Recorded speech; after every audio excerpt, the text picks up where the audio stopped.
This morning by Commissioner John Peckus. Thank you. Please stand. I pledge allegiance to the flag of the United States of America and to the republic for which it stands, one nation under God, indivisible, with liberty and justice for all. Thank you, John. Thank you. I'd like to remind everybody to silence their cell phones this morning if they would. There's meeting documents next to Commissioner Kelly, and if you need a listening device, Robert over here in the blue shirt raising his hand has some assistance there. If not, any other items, will go to routine business. Routine business number 1 is consider a motion to approve the agenda. So moved. Second. We have a motion and a second to approve routine business. Those in favor say aye. Aye. Opposed, nay. Motion unanimously passes. Item 2 are to approve the County Commission minutes of April 2nd, 2013. So moved. Second. We have a motion and a second to approve the commission minutes. Those in favor say aye. Aye. Opposed, nay. Motion unanimously passes again. Item 3 are to approve the bills to be paid in the amount of $760,000. Pay the bills. $777.98. I'll second the bills. Evidently, Commissioner Barth gets paid by the hour. Those in favor say aye. Aye. Opposed, nay. Motion unanimously passes. Item 4 are reports. A is the Minnehaha County Human Services Report for March 2013. Item B is the Minnehaha County Sheriff's Department Report for March 2013. And item C is the auditor's account with the county treasurer as of March 31st, 2013. Those reports are filed in the county auditor's office. Item 5 is personnel. A is to approve the routine action. Move routine. Thank you. Is there a second? Second. We have a motion and a second. Any questions on those? If not, those in favor say aye. Aye. Opposed, nay. Unanimously passes again. There are no applications for abatements today. Item 7 are notices and requests. A notice of construction schedule for the Russell Street construction from Westport Avenue to Minnesota Avenue was received. There are no planning and zoning notices today or petition for compromise of lien. The next item is opportunity for public comment. If anyone in the audience would like to make a comment about anything that's not on the agenda, we'd be happy to hear from you now. If not, we'll move on. Anyone got an interest? Nope. We'll go to the next item. Regular business. Item 10 is a presentation of the Helpline Center's 2012 Community Trends Report for the Greater Sioux Falls area. Janet Kittams-Lally. Morning, Janet. Good morning, everybody. Pleased to be here with you this morning. Wanted to give you an update on the community trends from the Helpline Center from the 211 phone calls. You have a hard copy in front of you, and I'll walk you through some of the statistics and data that we have collected over the past year.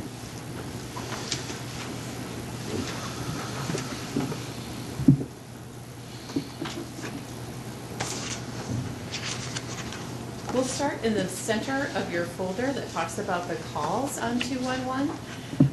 Across the top, it talks about the total volume of 211 calls, and you'll notice that we were just over 38,000 phone calls last year, which is down slightly from where we were at in 2011, and that is kind of a national trend. That is what's mirrored nationally. 211s across the country were down about 5% in their call volume, and that's theorized just because people are accessing information through the phone system, but also through other sources of technology, through our online database, and I'll cover that a little bit later.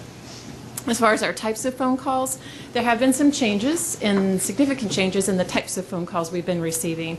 Our information and referral phone calls continue to be the highest volume of calls we receive. Those are people calling for social service information or people looking for resources in the community. They have needs and they call the 211 to find out how to get those needs met. Most commonly basic needs, government services, those kinds of things. Our listening and support phone calls, individuals who literally are struggling, and we provide listening and support. And that has seen a significant increase over the past year. You'll notice that in 2012, it was about 9% of the phone calls we had taken were listening and support. The prior year, it was 4%. So a significant increase with listening and support phone calls. And likewise, crisis phone calls, that is suicide, domestic violence, sexual assault, child abuse phone calls. They represented just over 2.5% of our phone calls. Last year, it was less than 1%. So what we're seeing is a change in the types of phone calls to 211, certainly still providing connections and resources to nonprofit and social service agencies, but those individuals are needing more support, more time to kind of process what's going on in their life, and that's what 211 is there for, to help them kind of understand and work through some of those emotions that go along with the struggles in their life. Other significant change in how we report our data is that the Helpline Center a year and a half ago literally reclassified all of the resources in our database. We have over 3,000 programs and agencies, and that's social services, nonprofit, and government resources in our database. And what we did is we reclassified them based on a national taxonomy system. So what that means is our data is classified the same way as Los Angeles, the same way as Fargo, the same way as Cincinnati. And previously it was not done that way. So what I can show you now is a comparison between our percentage of phone calls versus what nationally we're seeing for 211. And that's the section you'll see right underneath there. I'll draw your attention to just a couple different differences, what we're seeing here in Sioux Falls versus what we're seeing across the country. There are 3 areas at the very bottom of that list. It talks about mental health and addictions, other government economic services, and transportation. And you'll notice that we see a significant larger portion of our phone calls falling in those areas as compared to the national 211. With our mental health and addictions is significantly higher than what they see nationally, and I like to think that's because we do an excellent job in this area of promoting 211 as an access point for mental health and addiction services and get people connected with the resources that we need. And obviously we work very closely with the mobile crisis team to make sure people get the help they need. Underneath other government economic services, I would say that we have a wonderful relationship with the Minnehaha County government as well as the City of Sioux Falls in connecting people to those appropriate government services. Answer a lot of phone calls about people wanting to know where to get registered to vote, as an example. And transportation, you'll notice that we are higher than the national average with that. And I think that just points to ongoing discussions that have been happening about transportation concerns within our community. There are a few areas where we are significantly lower than the national average. Food and meals, housing, utilities, income support, and assistance. And I think that speaks more to what's going on a national level than what's going on here. And I think that speaks to the economic recession that happened. And there are parts of the country that were more severely hit than we were. And so they just saw a larger percentage of their phone calls falling in those areas than we did. Underneath that, it just talks about our online searches, and 92,000 searches were completed in our online database. More people are just turning towards searching for resources through the website as opposed to increase in phone calls on 211, but certainly a very important way for them to get that resource information. Other than that, I'll just draw your attention to, on the left-hand side of your folder, it talks about the top caller needs that we saw in the past year. And those basic needs, food, clothing, shelter, continue to be the #1 need of our callers. Underneath that is organizational community services, and that's where a lot of our government service requests, and like if people want to make a donation to a nonprofit, that's where that falls. Third is the mental health and substance abuse, and I won't go through all of those, but you can kind of get a sense of the reasons people are calling 211 and what they're looking for. Underneath that is the top unmet needs in our community that we saw this past year. Those haven't changed significantly. Transportation continues to be an unmet need, and you can see how that is detailed, whether that's gas assistance or car repairs, bus tickets, rides to appointments, those kinds of things. Housing, rent assistance, moving assistance, those kinds of things. There certainly are programs that do meet those needs. Oftentimes it depends what time of the month an individual contacts us as far as how many referrals or if there's resources available for them. So, and you can see on through the list where those other unmet needs fall. The one that's probably different this year is we had some more holiday assistance unmet needs, and previously last year we had some dental needs that were unmet needs, but that has kind of fallen further down the list. So that's a good sign with that. The last section talks about suicide-related phone calls just in our community and across the state.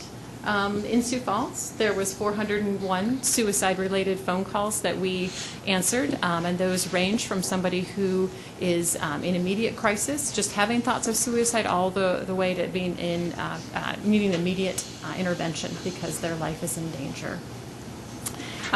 There's just a couple of bar charts there that explain the different types of phone calls we answered on that suicide line, and then, of course, from the county coroner for Minnehaha, just the number of suicide deaths for the year. Our newest program is right underneath that, and that's our teen crisis texting service. That is relatively new. We just started that this past fall in the Sioux Empire area, and it's a way for teenagers to access support. Oftentimes teenagers don't use their phone to call, they use their phone to text, and so we wanted to be available to reach teens that were in crisis. And so it's been very well received. We, as you can see on the types of text messages that we receive from teens, relationship problems, family problems, suicide, depression are the common ones that teens are texting us about. And so literally in our office, it's on a computer system. It comes in through our computer, and we just type on our keyboard back to the teen who is in crisis and kind of walk them through what's going on in their life. But it's a great way for them to reach out for help. It's confidential and anonymous and very comfortable for them. And we know we're reaching a new audience that they would not historically have picked up the phone to dial us with those kinds of issues. So we hope to see that program continue to grow and reach more and more high school students across our area. So that is quickly the summary of kind of what we've seen in the past year from the Helpline Center with 211, but I'm happy to answer any questions that you have. Thank you, Janet. Does anyone have any questions for Janet? Commissioner Barr? On the texting thing where it talks about the average text time being 97 minutes, so that's back and forth for 97 minutes? Yes, that is correct. The texting conversations take longer than a phone conversation, and some of that just because it takes a little bit longer for them to type on their phone and for us to type on our keyboard, and sometimes there's pauses in between the communications, but on average it's a more high-touch communication method than our phone system. Other questions for Janet? Do you try to refer them back, if they're on a text, try and get them to call you? Or do you just continue the texting conversation? We generally continue to communicate through texting because what we've found is that they do not want to talk to us on the phone. If we encourage them to do that, nope, they just want to text. And so we'll be available to them that way. So they just type 211 and message? It's actually a short code and a keyword. It's a 6-digit code, and the keyword is I care. And so if they text that to us, and it pops up in our computer system, and we realize it alerts us, and we have a text message, and we start typing back and forth to them. Yeah. Okay. Thank you, Janet. You're Thank a very you. valuable part of our community, and we appreciate you taking time this morning. Thank you. Take care. Item number 11 is issue a proclamation for National Public Safety Telecommunication Weeks, April 14th through the 20th, 2013. Ken McFarland. I can't think of anything, Jason. I can't think of anything more appropriate right now for National Telecommunications Workers Week than what we're going on right now. And that the Darren Ketchum came over and asked me to handle this for him because, as you might realize, he's a little swamped right now. But he did want to go ahead and have the commission issue the proclamation. So with that, oops, I'm locked up here, Jason.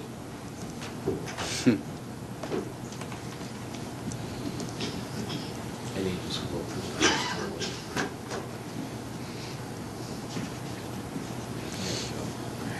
And so, on behalf of all of our 911 operators next door, we've asked that the commission issue a proclamation for National Public Safety Telecommunications Week, which is April 14th through the 20th, which is next week. And if the chairman would allow, I would go ahead and read the proclamation. You're doing great.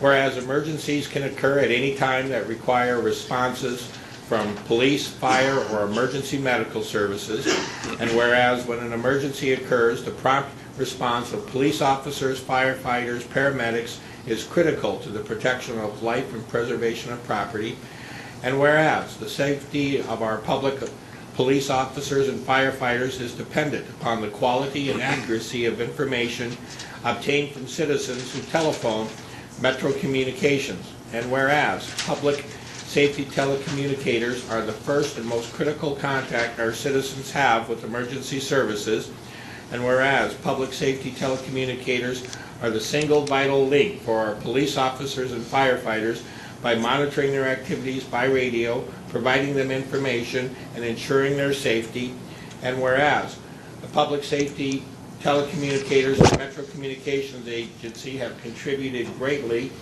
to the apprehension of criminals, suppression of fires, and treatment of patients, and whereas each dispatcher has exhibited compassion, understanding, and professionalism during the performance of their job in the past year, now therefore, we, the Minnehaha County Commission, do hereby proclaim the week of April 14th through the 20th, 2013, as National Public Safety Telecommunications Week in Minnehaha County, in honor of the women and men whose diligence and professionalism keep our city and citizens safe.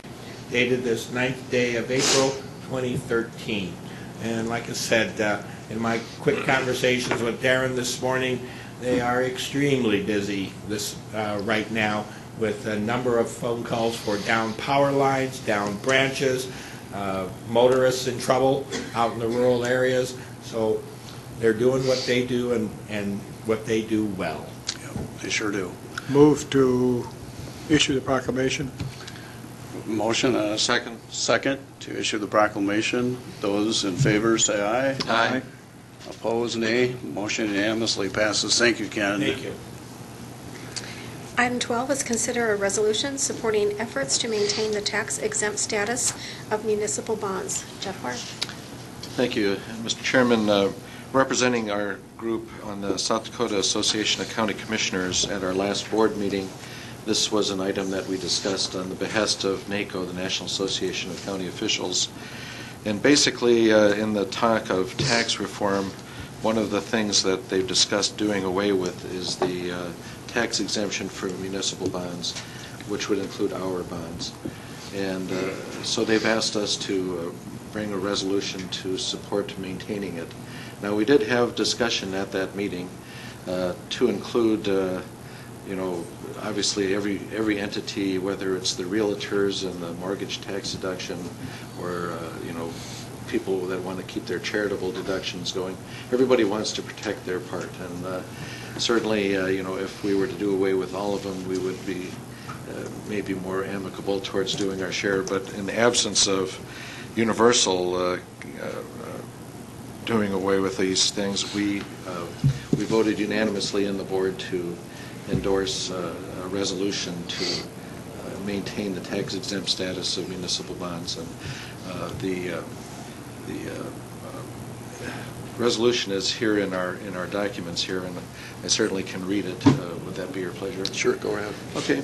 Whereas the tax-exempt status of municipal bonds is nearly a century old and is vital to funding local infrastructure and economic development, and whereas of the $1.65 trillion of local infrastructure investment over the last decade using tax-exempt bonds, nearly all of it was in 6 categories.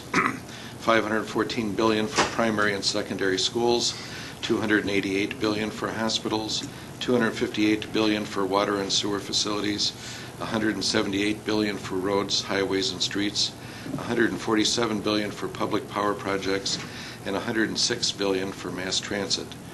And whereas any move to change the current tax treatment of local government bonds would lead to higher borrowing costs for local governments, and whereas without tax-exempt financing, much-needed infrastructure improvements would likely be delayed, and whereas tax-exempt bonds are a critical tool for South Dakota counties to facilitate budgeting and financing of long-term investments in the infrastructure and facilities necessary to meet public demand for government services, and whereas without the tax exemption, the effectiveness of the bond market would be significantly dampened, creating higher borrowing costs for county government, less investment in infrastructure, and fewer jobs.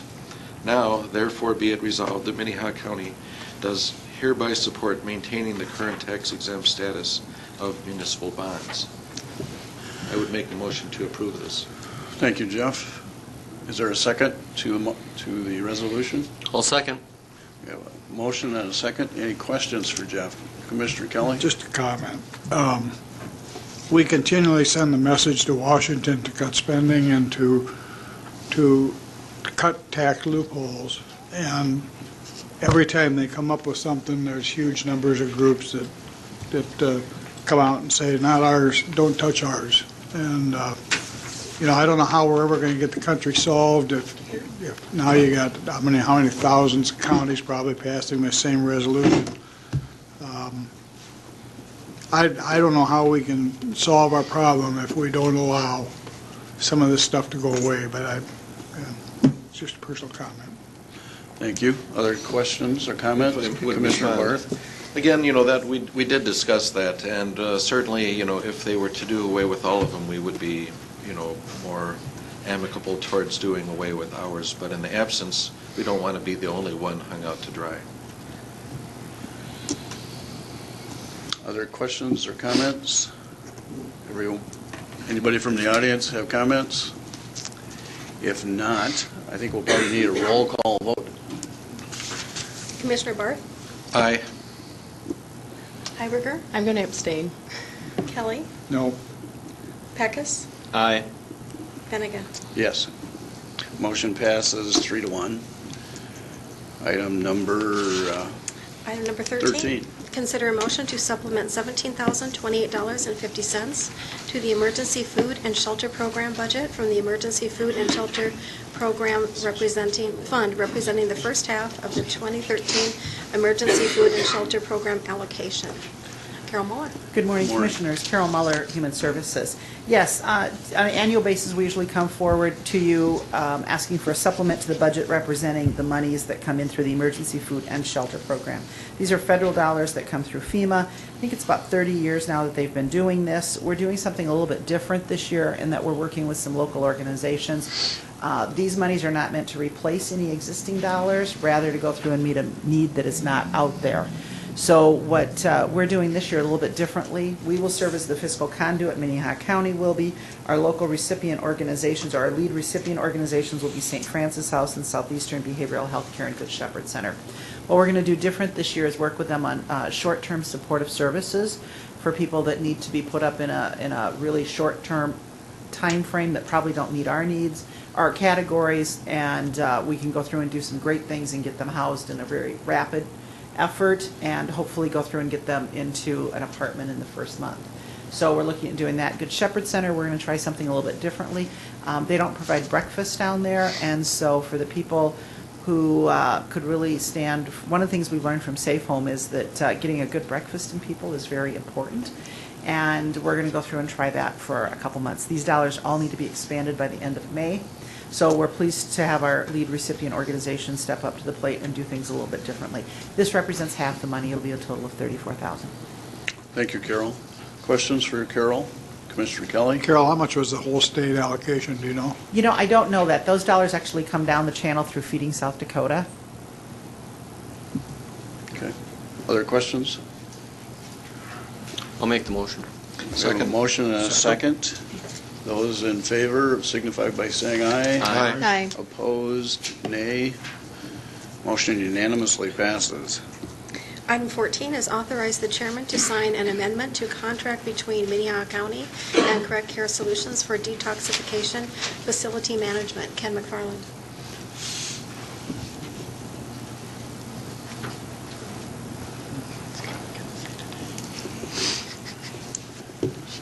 Good morning, Commissioners. As you know, Minnehaha County currently has a contract with Correct Care Solutions to operate the detox center in the public safety building next door. They are in the last year of their agreement, and as you know, we will need to go out for an RFP later in the year for the service.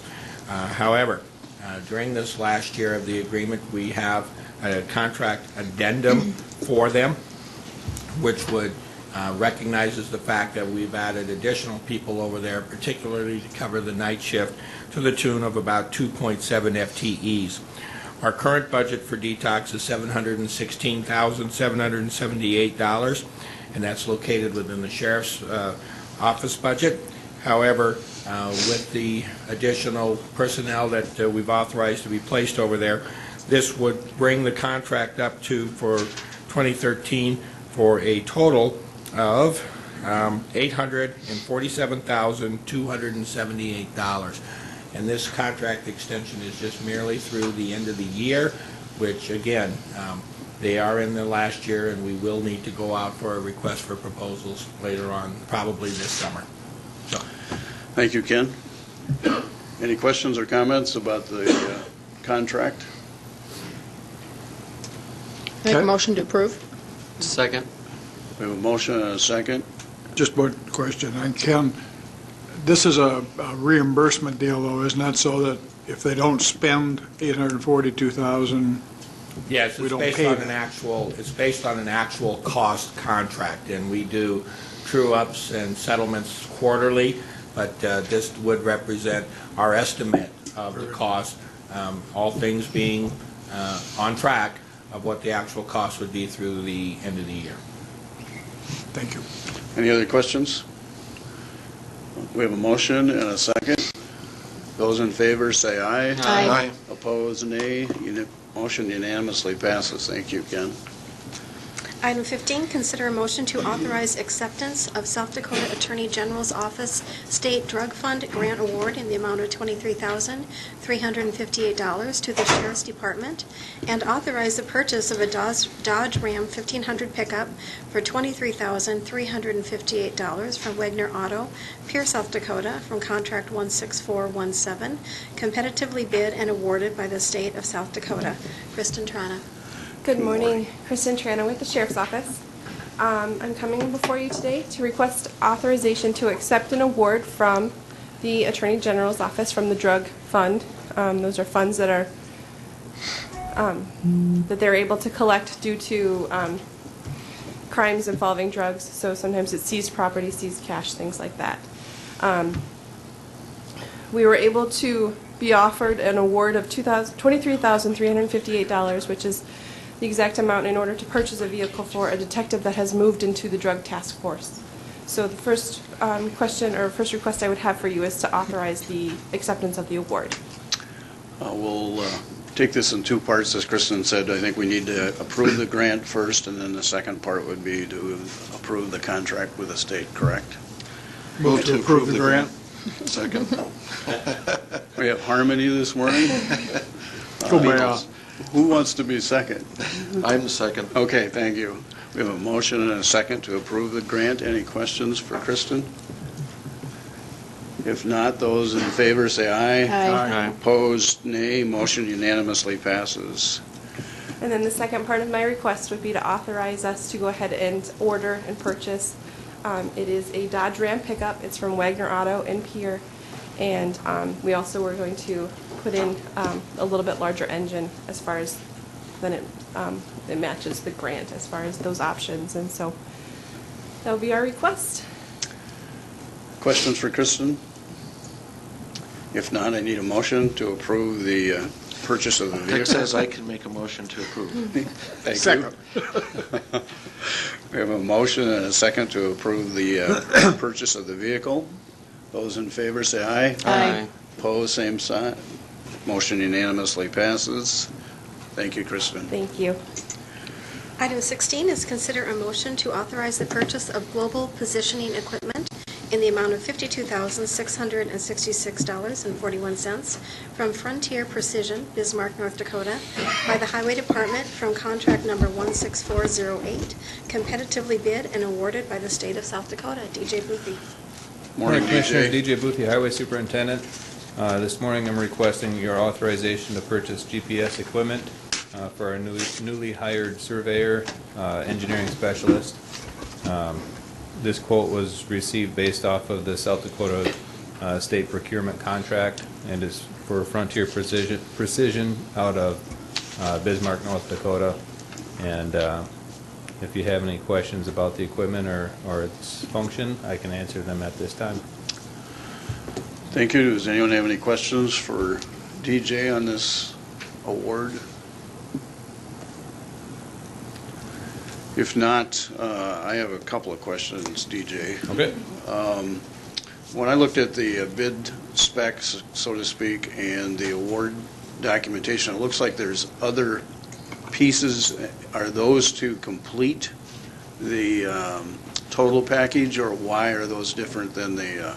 That's correct. It's basically to complete a total package, surveying package. We don't have any equipment right now, and I think when the state bid out their annual bid letting, there was an addendum that you may or may not have received. So about 60% of the items listed on this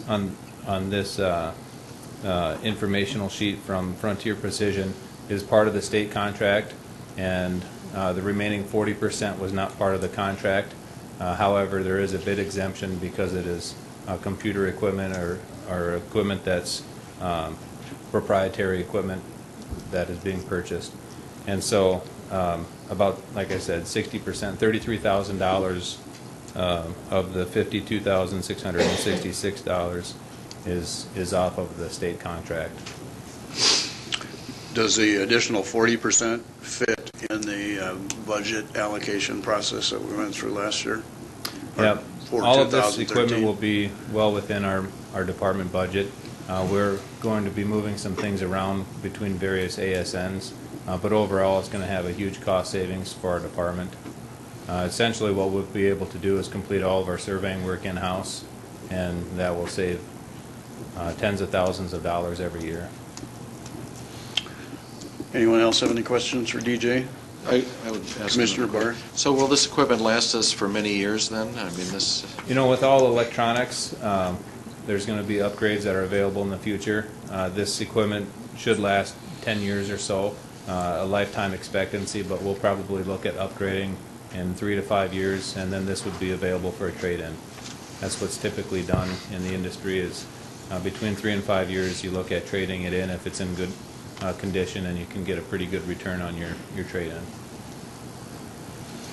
And because this is basically our first experience owning our own surveying equipment in the department, that would, I guess, be our goal looking forward, but we'll see how it works, and we may end up owning it longer than that. We did also look at leasing options, and this was very significantly cheaper than long-term lease. Commissioner Kelly? DJ, this is the first time we've had this, so we've had to contract it out before. Correct. Yep. Do you know how much we spent, say, in 2011 or 2012 on a contract? With essentially every bridge project that you guys have authorized, there's been anywhere from $6,000 to about $12,000 in surveying costs, and we'll be able to do all of that in-house if we choose to do that. Thank you. My last question, if I might, how many times do you think we're going to use this equipment on an annual basis? On a regular basis. Yeah, how many times are we going to do an inspection or whatever to use the equipment itself? The equipment is a surveying piece of equipment, and it will be used on a regular basis, on a weekly basis. Okay.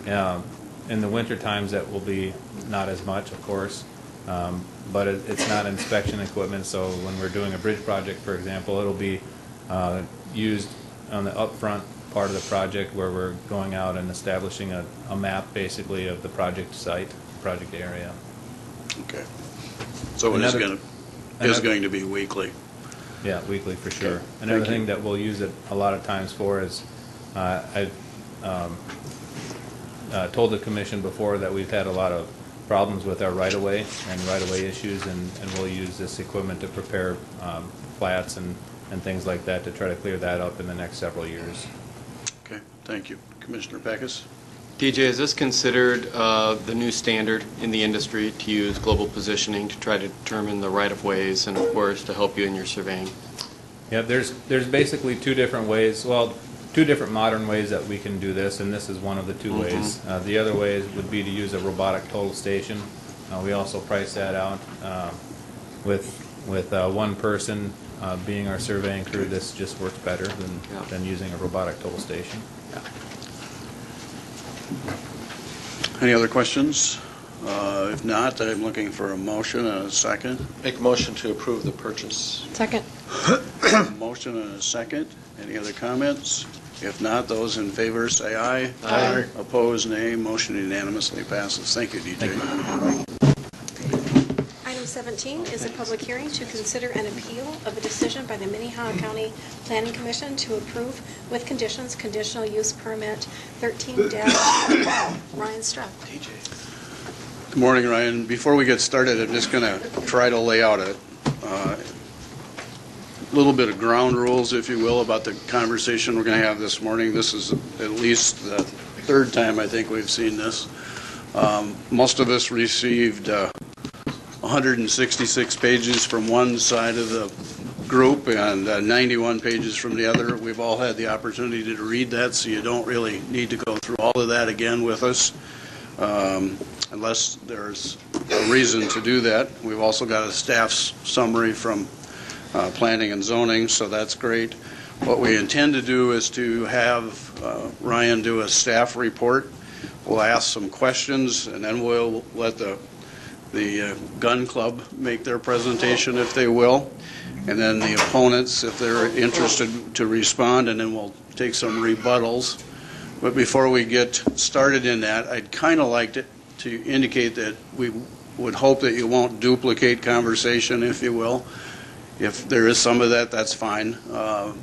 We'd like to know how many people plan on speaking, maybe from the gun club. If you'd raise your hand, it'd give us some idea how many minutes, hours we might be here this morning. Just a couple of you. Okay, thank you. And from the opponent side, a couple also. That's about 50 less than I expected on both sides, so that's good. I'm glad you're organized. Brian, are you ready to start? Yeah, I believe so. Mr. Chair? Yes, sir. For the clarity of the record, I do want to make a motion to have the 166 pages submitted by the proponents and the 91 pages submitted by the opponents made part of the record. Second. Thank you, John. We have a motion and a second to indicate that we will include the 166 pages from the gun club and the 91 pages from the opponents included in the records. Those in favor say aye. Aye. Opposed, same sign. Motion unanimously passes.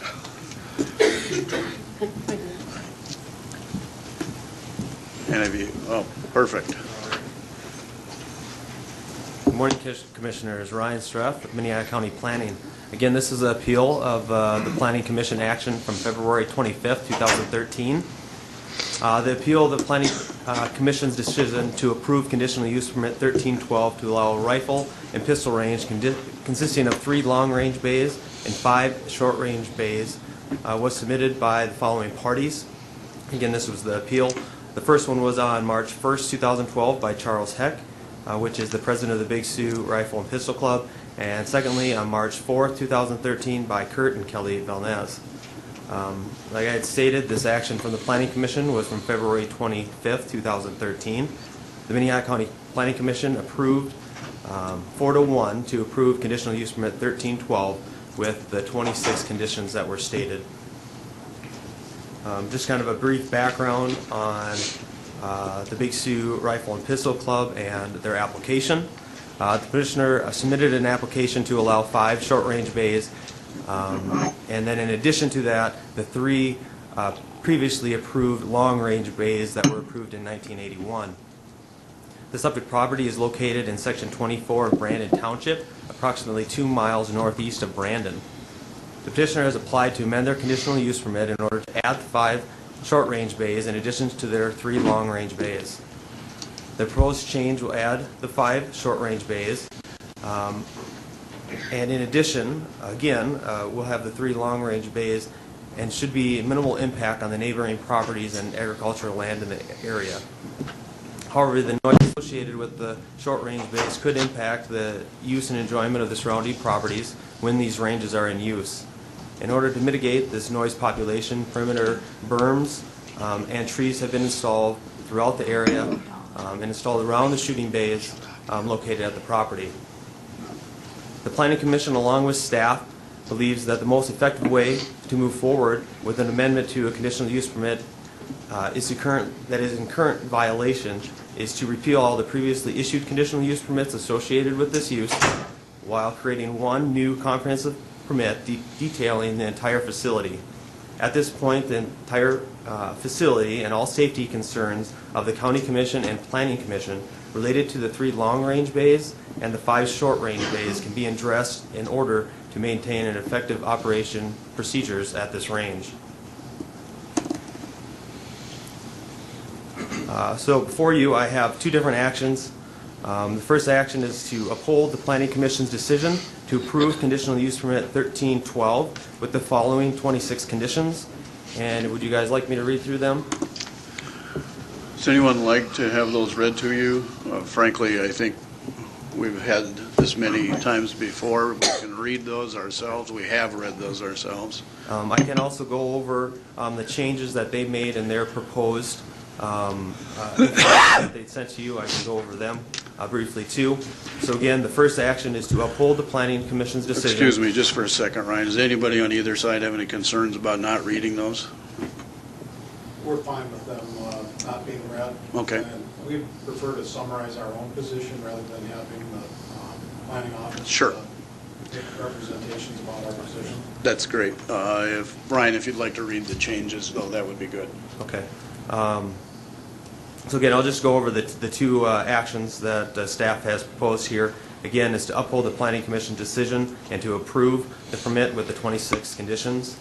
The other action is to revise the Planning Commission's recommendations or deny the conditional use permit 1312. Again, I have a lot of supportive attachments in here.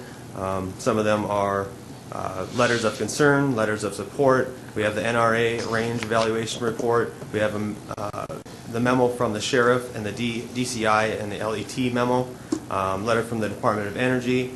We have the WAPA easement map, and then also the Planning Commission minutes and the approval letter, the site plan, the narrative and packet information that was provided by the Big Sioux Rifle and Pistol Club, and then also the petition and request for action against the Big Sioux Rifle and Pistol Club that was submitted by the surrounding property owners. In regards to the changes, their proposed resolution and the 26 conditions that were approved by the Planning Commission,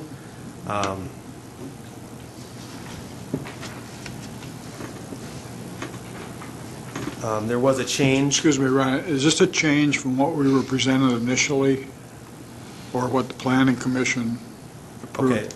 Okay, these were changes that I was looking at compared to what the Big Sioux submitted to us, where their proposal is. If you'd like to hear from them and about their changes No, I and just their want to proposal. know where they were at, so that's Okay. fine, that's fine.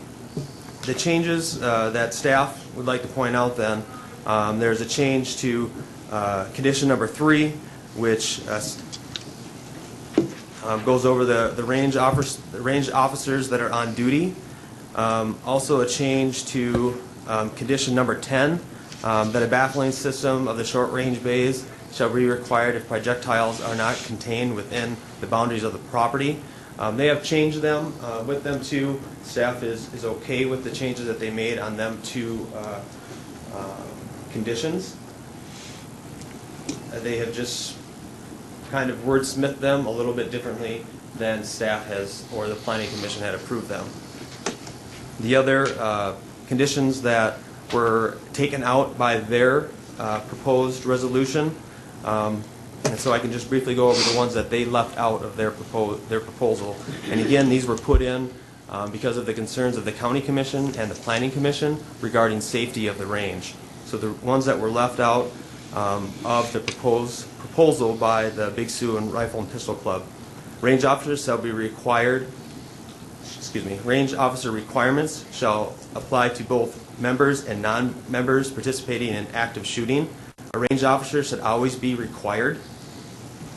Number 6, I also left this one out, that blue sky baffles shall be installed and maintained on all 3 long-range bays. That all blue sky baffles shall be completely installed on all 3 long-range bays by January 1st, 2015. That the 100-yard range shall remain closed until the blue sky baffles are installed. that when the baffling system is not applicable or where blue sky can be seen, for example, from the prone position, a bar or similar device shall be placed across the firing bench or firing area in the long-range shooting bays to restrict the fire of angle and to ensure that bullets remain within the embankments. Also, that a schedule of operational days shall be provided by the Planning Commission, be provided to the Planning Department annually by March 1st. That further safety inspections and or safety precautions shall be required if the public health and safety are threatened due to the lack of projectile containment or similar life-threatening incidents. That all equipment, i.e. towers and lines in the immediate vicinity owned by the Department of Energy or other similar corporations shall be kept free of projectiles. Hence, no shooting of the towers or lines shall occur from this property. That outdoor lighting shall be fully cut off and fully shielded design. That parking and loading regulations outlined in Article 15 of Minnehaha County zoning ordinance shall be met. That building permits and other required inspections shall be obtained. And that all signage shall comply with the zoning ordinance requirements stated in Article 16 on-premise signs and Article 17 off-premise signs. And number 26 that staff has under the Planning Commission's recommendation, that all previously approved conditional use permits for the property regarding the rifle and pistol range shall be repealed. This includes conditional use permit 8110, 8210, 0195, and 1119. So again, the action are to uphold the Planning Commission or revise their conditions or deny that permit. I do have a couple photos here and a couple maps that kind of show you the property. Again, the property northeast of Brandon. You can see on the map here where they're parking, where their clubhouse is, the 50-yard range with baffles, the 200-yard range with baffles. The only range currently that does not have baffles is this 100-yard range right here. The parking in the back here, and then their tactical range bays and storage shed on the west side. Again, here are just the approved conditions by the Planning Commission. This here I had talked with the Department of Energy, and they had provided me with an approximate area where their easement runs through the property. And then here are some photos of the ranges that are baffled. For example, here's the 50-yard range with the baffles installed. Again, another shot of the 50-yard range.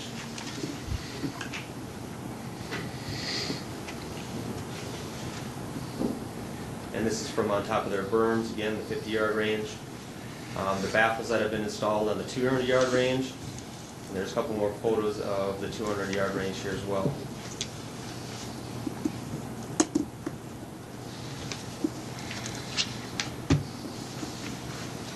And then when we were out there, that was when the 100-yard range was still closed. Again, there are no baffles that have been installed in that portion of the range. Here you can see plenty of, as you'd say, blue sky, where projectiles could potentially go over these berms and impact other properties. Say, Ryan, going back 2 slides there, is that the bar then that would protect from going over the berm? Is that the theory there? That's when they use that is to assist in the projectiles not going out of them embankments. Right. Thank you. And just keep in mind that that was also installed on the other bays that now have the baffles as well. And then here are the tactical or the 5 short-range bays. They all look very similar. They all have the berms installed at least 10 feet, which the 10 feet has been a condition in the permit since 1981. Again, just some more angles of the ranges, the driveway and the clubhouse.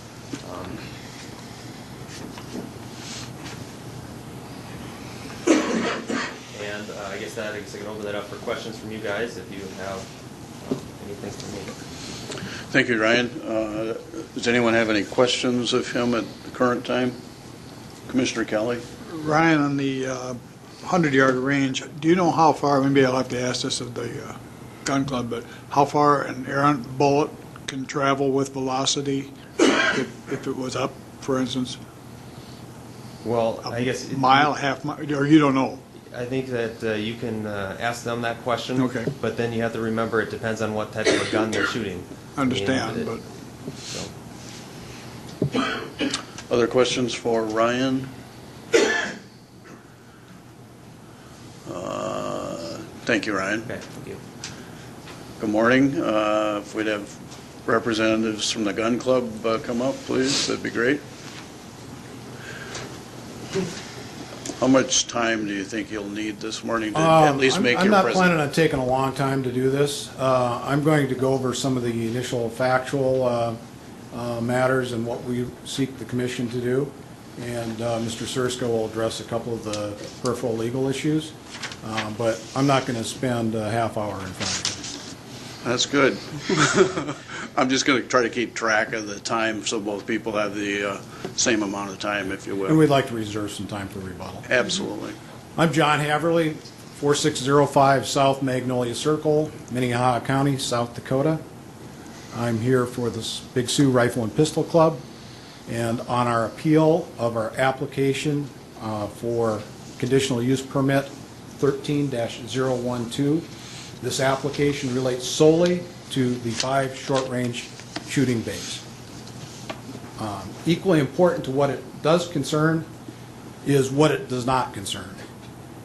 Big Sioux Rifle and Pistol Club is not seeking a modification, review, consolidation, change, or any review of our existing permits, including without limitation 8110, 8210, 0195, or 1119. We did not bring that before in the planning office, and we're not bringing it before this board or this county commission because we filed our application, and that's what we would like you to address. The conditional use application was brought completely consistent with the procedural and substantive rules established by this commission. We followed the rules, and we would like planning and zoning to equally do that. I'd like to point out that there was that we perceive that and know that we have an absolute duty of candor to this board, and we would hope that you would hold the planning office to that same requirement. We did not seek a review. At no time have we sought a review. If we refer to our application for a conditional use permit, we expressly advised the planning office that we were not seeking a review of our existing permits or a modification of those permits. The ordinances that this commission established for planning and zoning do not allow for a review. If you'll recall, the first time we were here, we discussed whether or not that was a wise public policy issue.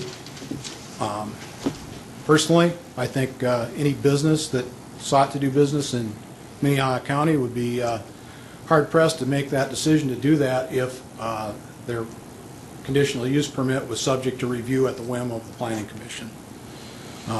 In any event, it's not allowed under current ordinance. That's a matter that I think you guys should carefully consider in looking at how business and land use is handled in the county. We seek ratification of the verbal approval that we received for those 5 bays from the previous planning official. I apologize, I wasn't trying to be surly in my typing by calling him the precious one, but my keyboarding skills aren't what they should be if you look at Exhibit 14 on the package that we provided. The short-range bays were constructed completely consistent with the requirements that were initially imposed by this commission when it was acting as a Board of Adjustment back in 1981. 10-foot berms, all the typical safety things. The bays operated for 8 years without incident. And in fact, there's no incident that's occurred even now with the current complaints. This nation, state, and county are based on the rule of law. We follow the rules. We expect the planning office to follow the rules, and we would hope that this commission would follow the substantive rules they've established in the planning and zoning process, including those conditions under the conditional use process. We offer Exhibit 14 to our previous submission as an item that we think appropriately deals with that, recognizes the rule of law, and adequately protects the public safety and convenience in our conditional use permit. We urge you and ask you to carefully consider and adopt that resolution. As we stated before, we're reserving all our rights to any other remedies that we may have against any entity or person. And at this point, I'd like to defer to Don Surska to address some legal issues.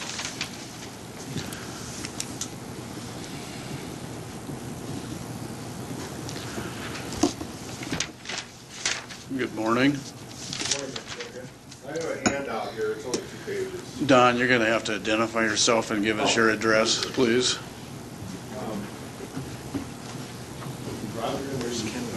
My name is Donald Surska, SRSTKA. I'm an attorney. I reside in Minnehaha County. I need a street address, don't I? You want my address? Yeah, either your office or home. All right, 2101 West 41st Street, Suite 2000, Sioux Falls, South Dakota 57105. That's where my business is. My residence is in Minnehaha County. I prefer not to put that on the record. That's fine. That's okay. I have here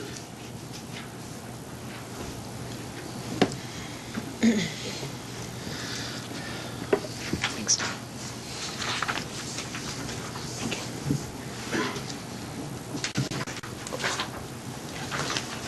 Oh, we got extras. Thank you. I'm glad you got the memo on Brown.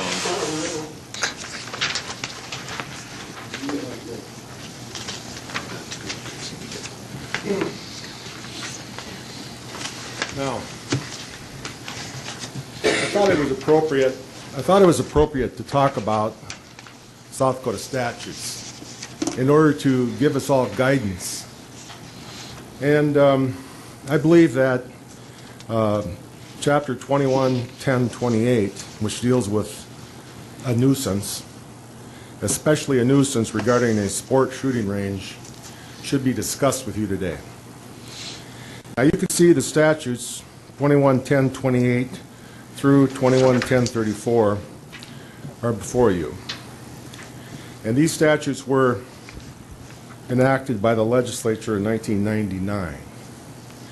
And 21-1028 says it's not a nuisance. You cannot be enjoined as a nuisance if the range is in compliance. And 29 is interesting. It says that the use or operation of a sport shooting range may not be enjoined as a nuisance by a person who acquires title to real property adversely affected by the normal operation and use of the sporting range, which commenced operation prior to the time the person acquired title. Now, in our case at hand, Big Sioux Rifle and Pistol Club commenced business in 1981, and it was given a conditional use permit, and it operated for 30 years. Sometime during the last few years,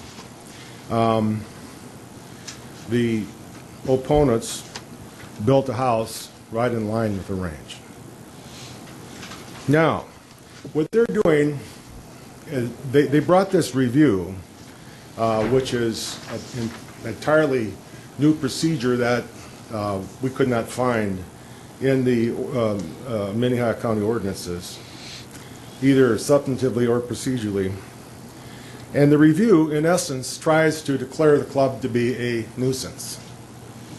They couldn't do this through state law, so now they're trying to do it through zoning.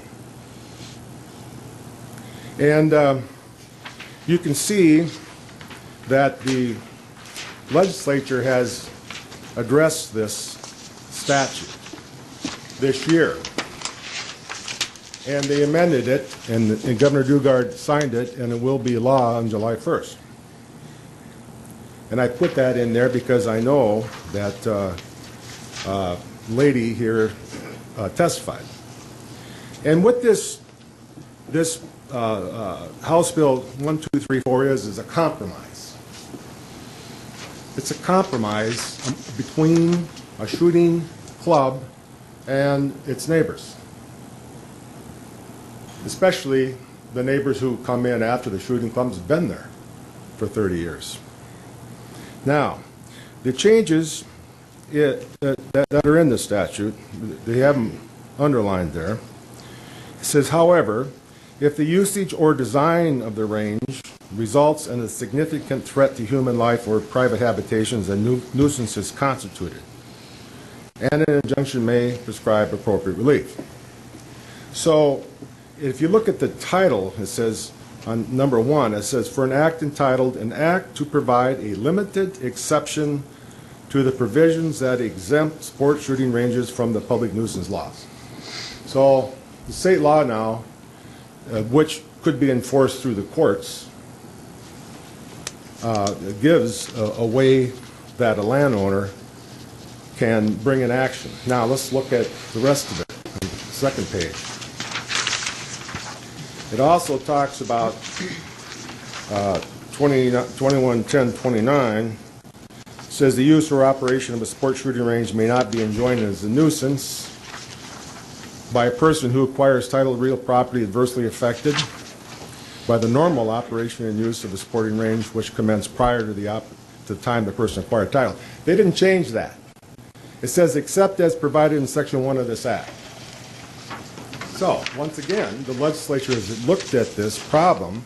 When you have a shooting range and you got someone coming in who tries to declare it a nuisance, who knew that the shooting range was there, knew that it had been operating for a number of years, and yet decided to go ahead, in spite of all this, and build a home right on line with it. Now, the interesting part is Section 3, which is new. It says, as used in Section 1 of this Act, a significant threat to human life or private habitations exists if shots or ricochets from a sport shooting range not infrequently strike or pass over private property, so on. Now, what does that mean, not infrequently strike? So I went to Webster's Dictionary and I looked up the word infrequently. Infrequently means seldom occurring or seldom happening. Another word for infrequent is rare. All right. So, how many instances or complaints do we have about bullets striking in 32 years of operation? 1. Maybe 2. 32 years, that seemed to be rare. And it certainly isn't not infrequently strike. Now, in this case, we've had a lot of allegations. We've had very little evidence. We have had allegations about hitting this tower that's out there. But if you go look at it, the evidence reveals that the bullets could not have come from the club. Allegations versus evidence. And I think this commission, which represents the people of this county, and the several hundred of them are members of Big Sioux Rifle and Pistol Club, would follow evidence and not allegations. The speculation is not evidence. You can speculate that all these things are going to happen, so on and so forth, and speculate, but that's not evidence. Every court of law I've ever been in, speculation is objectionable. It's not evidence. Now, it seemed to me, to tell you the truth, that there's been some confusion here. It started out, this whole thing started out as a review. And during this review, which found us to be, the planning and zoning said that they could add conditions to a conditional use. Well, the state's attorney's office said that, agreed with me, said you cannot add conditions to a conditional use. So then, they found that, well, it looks like we got them on, they didn't get a written license or conditional use permit on those tactical ranges, the so-called short-range shooting bays. So now we got them on that. Now we'll bring this whole thing before you because we got them on that. Even though we had permission for 8 years to do this. And we were doing shooting back there before they ever came in and moved in right along our range there. And they took subject to that and they knew about it. Now, okay, so we feel, all right, we have to bring a new conditional use. We listen to you. And we're ready to compromise. We're willing to compromise with you. And for example, I never thought that the club would do this, but it's willing to baffle the 100-yard range if you give us some time to do it. And we have to get the money to do it. We don't have it.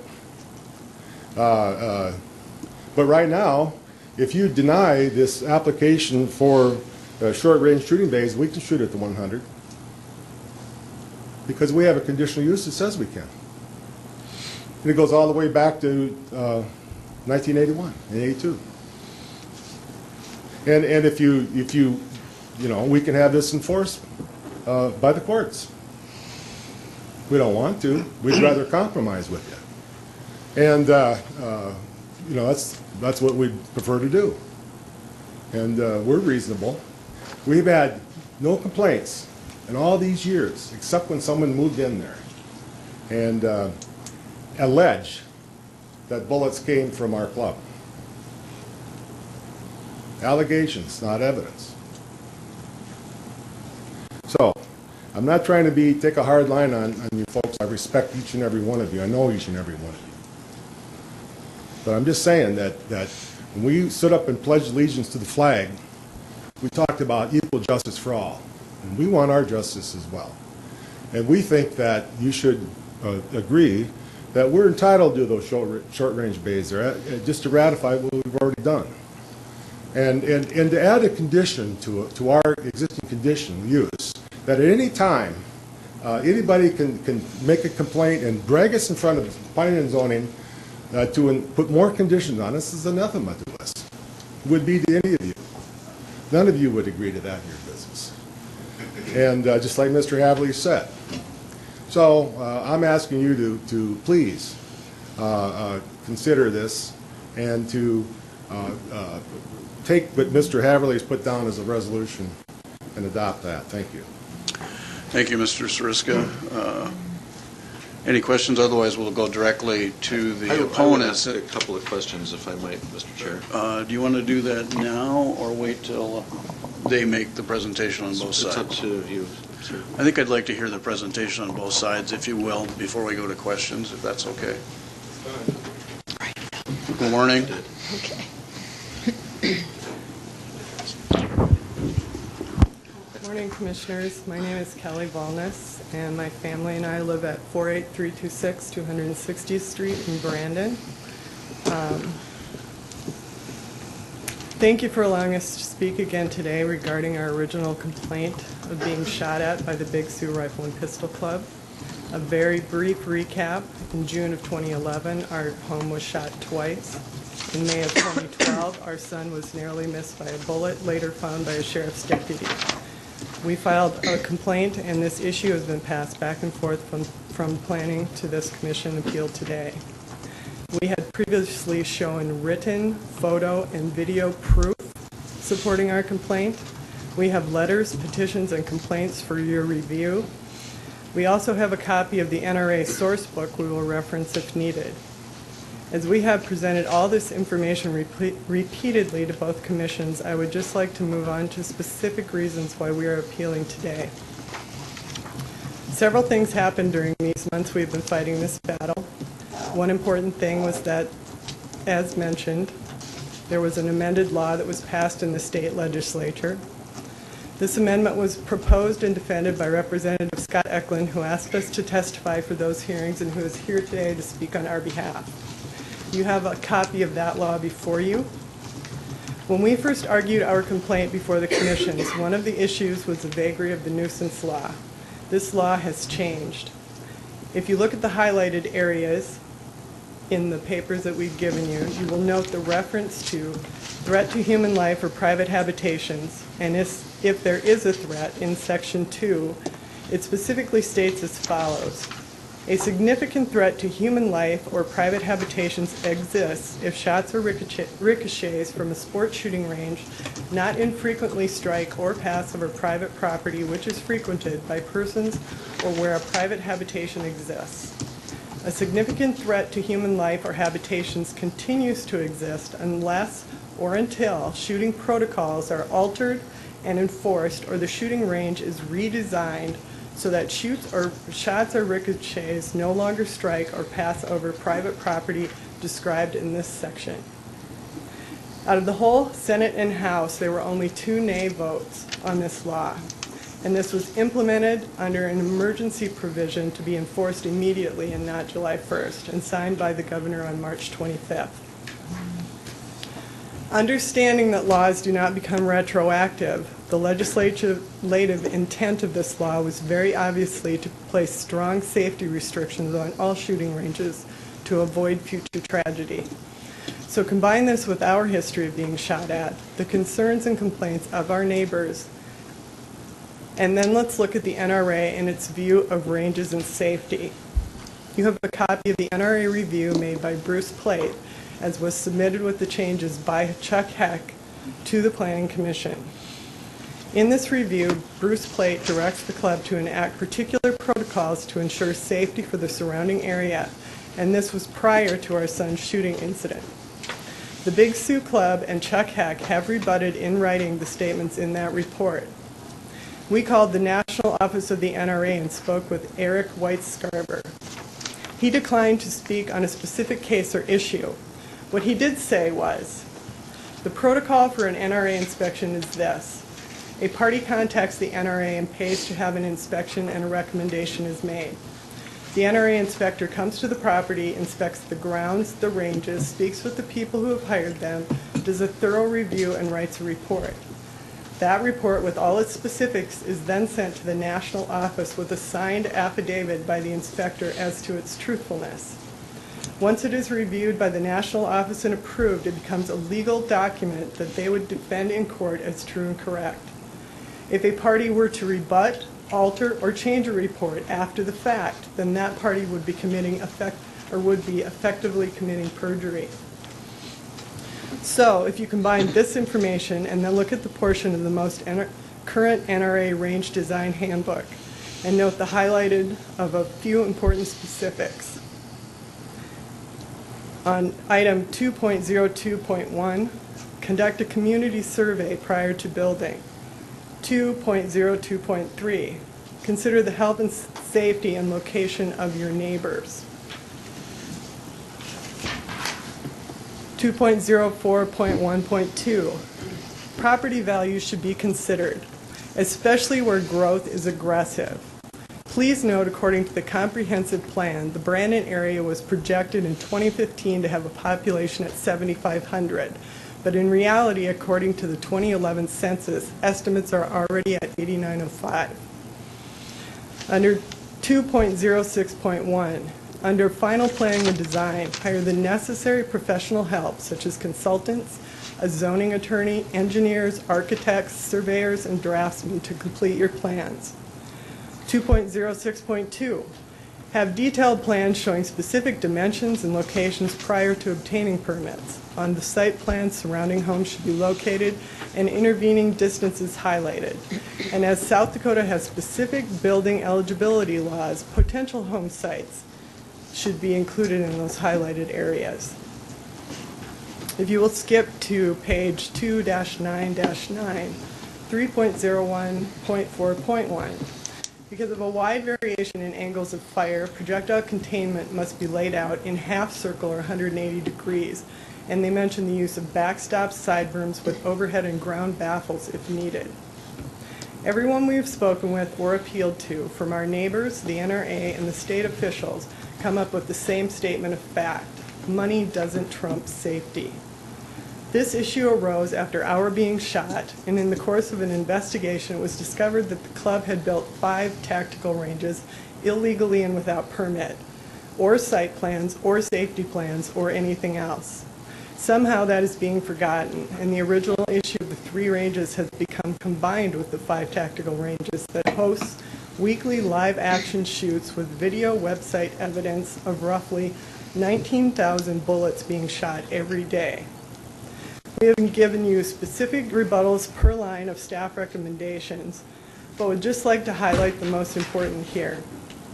We would ask that you, the commissioners, overturn the Planning Commission decision on those particular 5 non-permitted ranges and to listen to the new law, listen to the NRA, and force the Big Sioux Rifle Club to submit in detail and with professional help full plans, safety protocols, areas of projection, and every recommended procedure as outlined in the NRA Range Design Manual for that specific type of range, and to require them to reapply with those requirements fulfilled in order to protect the people in their homes surrounding the Big Sioux Rifle Club. We would not object to the ranges if we were satisfied with the implemented safety measures. We would ask that you uphold the requirement that they must complete the no blue sky baffles on the 100-yard range before allowing it to be used. I just want to clarify that they're being referred to as blue sky baffles, but what they really mean is no blue sky. You should not be able to see any blue sky from any position. We would ask that you uphold the need for a certified range officer on all ranges while shooting is going on, and that they never participate while on duty. We would ask that you uphold the rule that a range officer should never leave the range to collect fees or service the clubhouse, and that a different person be on hand for those duties. We would ask that at least an annual written inspection by the planning officers occur and be placed in the file for public inspection, along with an annual certificate of insurance. We and our neighbors are asking for a reasonable expectation of safety now and by our previous petitions. As that expectation has been violated more than once, we do not think it is unreasonable to require a business engaged in lethal entertainment to do business in a manner so as to not go against new state laws that pose a significant threat to human life or private habitations. Ideally, this sort of business would be subject to the same rules and regulations as any other new business and in accordance with particular sort of business it is. For example, a manufacturing business would have specific licensing, OSHA safety regulations, building and zoning regulations, insurance regulations, permits, variances, and any other number of requirements as they pertain to that particular business. Just as building and safety codes apply to office buildings or apartment complexes, should we not have licensing and building codes that apply specifically to this lethal entertainment industry? Wouldn't it be easier if you wanted to open a business like that to be able to come in, be handed a code book and requirements, uniform provisions across the board, and not have the random application of conditions under the current permit procedures? That in and of itself would provide for and allow greater opportunity for future clubs without the inconsistency and ambiguity that exists today. Since we do not currently have those codes or laws that would provide universal guidelines at this time, we would ask that you provide us with the protection we need under current statutes and amended law, and require the Big Sioux Rifle Club, who state that they are a sanctioned NRA club, to comply with the recommended NRA requirements and do the job right. With rights comes responsibility, and the responsibility here is to keep us safe. In regards to any questions you may have, any proof that you need on our statements, we have brought a box full of all the supporting evidence that we've had throughout this whole procedure. Thank you. Thank you, Kelly. Dr. Eklund, are you going to testify?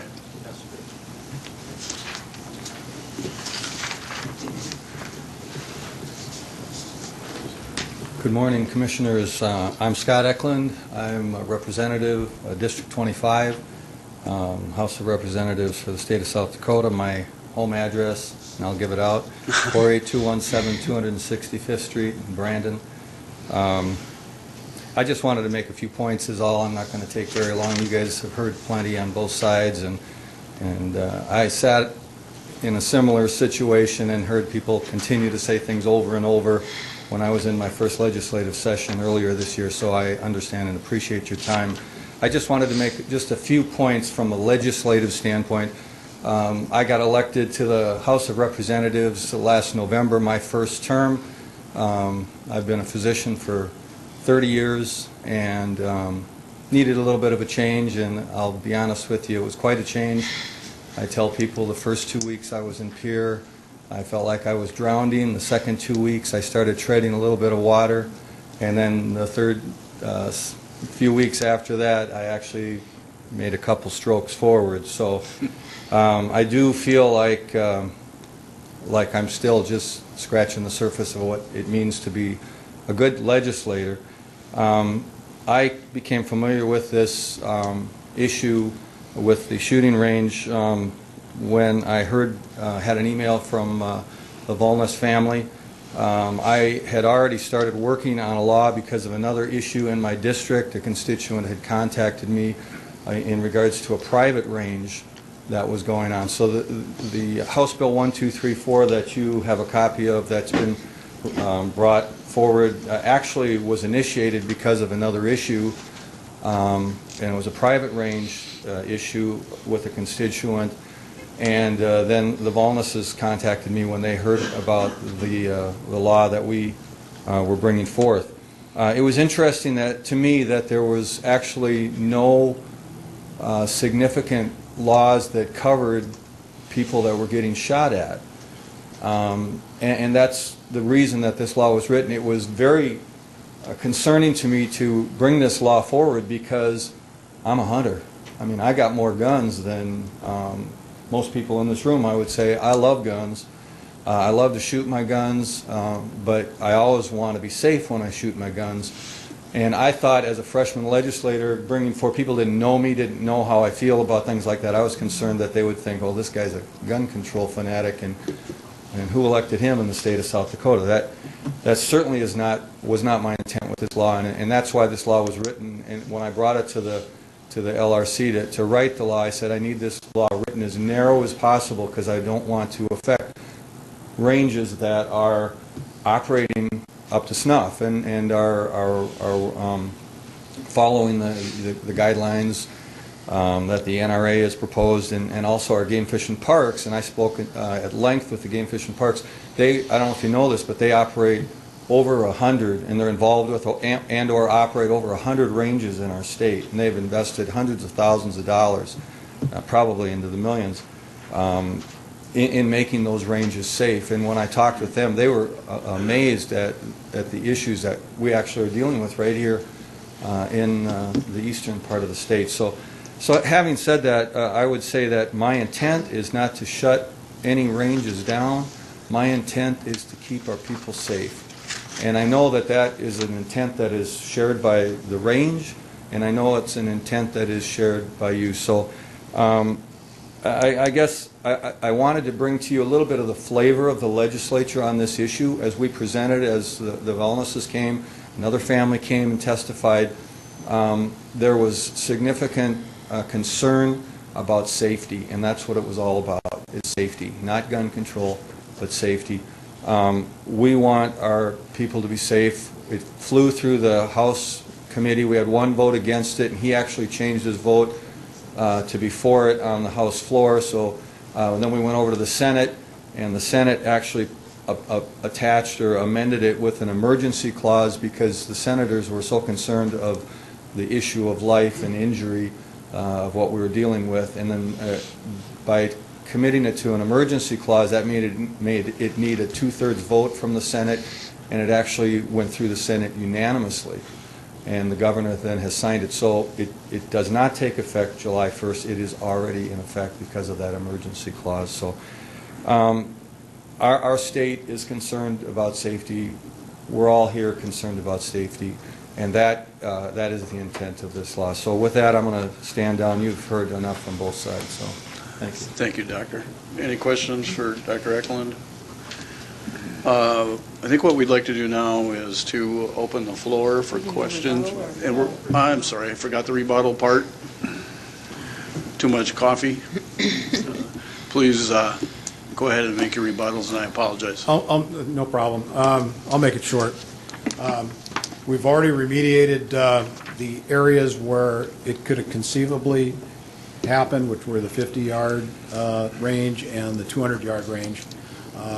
Reiterate, we did not apply for a review of our existing permits. We applied for a new one. The area entirely around this is either existing gravel pit or contemplated to be gravel pit. Concrete Materials has bought this, so in addition to the nuisance that they allege on our range, I'm sure they'll be complaining about the permitting process on the sand and gravel operations that will be coming up right around their house as well. We've constructed those baffles. There's been absolutely nothing at any time that suggested the short-range bays created any issue, and we constructed those appropriately. We continuously make safety improvements on the range, trying to make it better because that is our concern. That's why we have a range. We don't have to look over our shoulders shooting in a ditch or on an abandoned county road somewhere. We have a safe facility. We don't have injuries. And with regard to the actual permitting on our actual application, the county is charged with establishing those conditions which are necessary and appropriate, not listing every other ordinance that might exist on signs and whether or not we can have a bird aviary on the site. It's based on those conditions which are appropriate for the conditional use permit. I don't think that there's anything that's going to satisfy the complainants because even though we've done those remedial measures, they're still complaining. And I would urge you to adopt the resolution that we provided. We're available for questions. Commissioner Kelly? I got a question. John, if you would mind, come back to the mic, please. No problem. There's so many conditions out here that I get confused on this thing, but the 26 conditions that were laid out by the Planning Commission,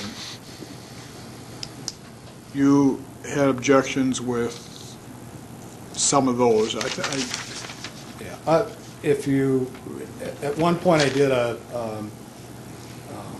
red line version comparing the various versions. The Planning Commission came up with recommendation number 1, and then before the first hearing they changed their recommendation without giving us notice.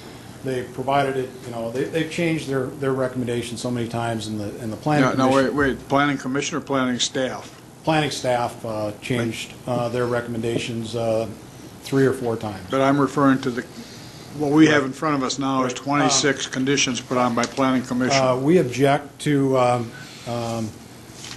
those that relate to our existing permits, that propose to repeal our existing permits, that purport to shut down the 100-yard range, that impose operational requirements that are completely unreasonable. One range officer can safely take care of the 50, 200, 100, and 200-yard firing line. It's not a big thing to walk back and forth. Anybody that's been out there can see that it's a relatively small area. It's run by volunteers, and anybody that's worked a volunteer organization knows what difficulty it is to get a plethora of volunteers. There's actually no operational condition relative to the 5 short-range bays. We modified our objection so that if they're going to, well, I guess they purport to require a range officer for every shooter, which is completely unreasonable. If you have 5 people on a shooting line, one range officer can take care of that particular bay without difficulty. And we're willing to have a range officer on each of the active short-range bays that there are active shooters on, but we don't have to have somebody hand-holding every shooter on a actual shooting event where you might have 5 people standing next to each other shooting at targets. those are some of the principal ones. The biggest one is their ability to impose additional conditions anytime they want to impose additional conditions, which I think is a policy thing that the commission should look at on a comprehensive basis for the zoning ordinance, not letting the planning office usurp that ability on an ad hoc basis. I think those are some of the major ones. Commissioner Kelly? So you, well, first of all, I want to point out, not many nonprofit organizations are shooting high-powered rifles, so I'm not sure that are volunteer organizations. So this is a little different animal than most volunteer groups. However, my understanding is they want to repeal the old CUP and put this new one in place, which covers, and you're in agreement with most of them, with the exception of the 100-yard and the range officers. Do you object to replacing the old? Absolutely. Okay. That's as big a one as any. We have a continuous operation under the existing conditional use permit since 1981. We don't want there to be the possibility of an argument that, you're operating under a conditional use permit granted in 2013, and so we bought our house bought our property in 2009, so your range is after ours, and that's I don't know if it's by intent, but that's one of our concerns. Can I ask? The tactical range was never in that original zoning or CUP, we right? probably not all the way back to 81, but prior to the actual construction of these bays, the various shooting competitions that occur on those were staged on the 100-yard and 200-yard range at the far ends of those. So we were getting enough use that it was interfering with the use of the 100 and 200-yard ranges, which is what motivated us to seek to add those ranges, the short-range bays, to accommodate those games and competitions that were already occurring. So by establishing a dedicated area, that took the pressure off the 100 and 200-yard ranges. So it wasn't a new use. It was. You didn't answer my question, though. The tactical was never included in the first. It was not included in the. It was not in the first application. A rifle and pistol shooting range was in the original application. But it was subject to what you had shown in the original application, correct? The site plan, on the original plan, that's as part of the record. It's probably one of the first exhibits on my package, but it showed the three ranges drawn, and there's a drawing of what was anticipated. When we sought to have those ranges specifically allowed in 2004 or 5, I don't recall which year it is offhand. We took a site plan that incorporated those ranges into the existing site plan, and we're told we didn't need to because it was a rifle and pistol before, and it is now. And under the zoning conditional use process, the planning director has the ability to waive that requirement on a site plan. And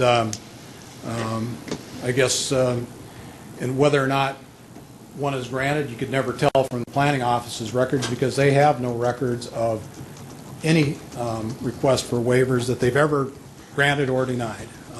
They don't have a system of records. We have records of when we applied for it, and I guess a neutral fact finder, I think, would find that we had adequately established that we had complied with the requirements under the conditional use process. Well, I don't understand much about law, but it would seem to me there is no written evidence that tactical ranges were ever approved. Is that correct? Is that correct? The written evidence would be our application. The non-written thing would be the testimony of the actual person that went to the planning office, And if you look at the history of our operation, anytime we wanted a change, we wanted to change the hours of operation, we wanted to have a relief on the baffle requirement on the 200-yard, we came to the planning people. So it's more likely than not that we came to the planning people when we came in for on these tactical ranges and or the short range shooting bays.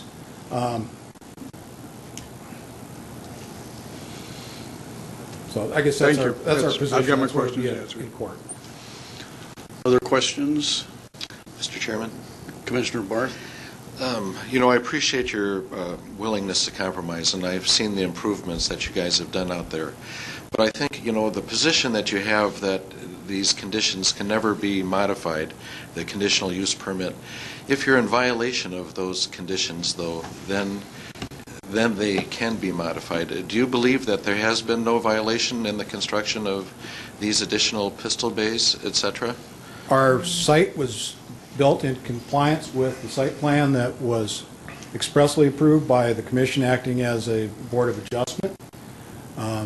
If you approved a building on a farmstead under a conditional use process and they built another building on the place, you don't make them tear down the first one because they built another building on the farm. No, but if you built a house and then changed it into a motel, that would be a difference, changing the conditions. If you built a barn and then built a 5,000-unit dairy, that would be a change. Well, the 5,000-unit dairy might be a violation of the zoning law, but that doesn't transform the barn into something that it wasn't before. And I understand what your point is. I respectfully disagree with your assertion, though. If we were then to, you know, close those pistol bays and just leave you on the first three ranges, that would be in compliance with the original. That's not what you want, and probably not what would be best, but that would be going back to the original. That would be an option that you have. We believe that we still have the right to pursue that denial of our conditional use permit through the legal process. Not that that's what we want to do, but that's what the courts are for, to enforce, to preserve the rights and constitutional rights and property rights of people in a neutral basis based on actual admissible evidence. Mr. Chair, if I might just continue. Go ahead. Two more points. You know, the alleged verbal agreement by the old planning director to give you, allow this operation, I don't think is a reasonable assertion. If I was to assure you as a county commissioner that you no longer have to pay your property taxes, don't take that to the bank. Take your money to the Treasurer's Department and pay your taxes. I sympathize with the situation, and you know, I think I just want to say that I don't believe that's valid. Commissioner Heiberger? My question is very short. I just want to make a clarification because I just have lots of questions. I mean, I have lots of notes. And that was that your request is that we do not repeal the existing permits and that we gratify the verbal permit? Is that where you guys are at? Well, under the conditions that I set in Exhibit 14 on the submission, we don't want the existing permits affected because we didn't apply for that. We applied for a new permit relative to conditional use permit 13012, and we proposed conditions relative to that that are consistent with safe operation of those particular bays. We didn't address our other ones. And there's no authority under the ordinance to do otherwise. Thank you.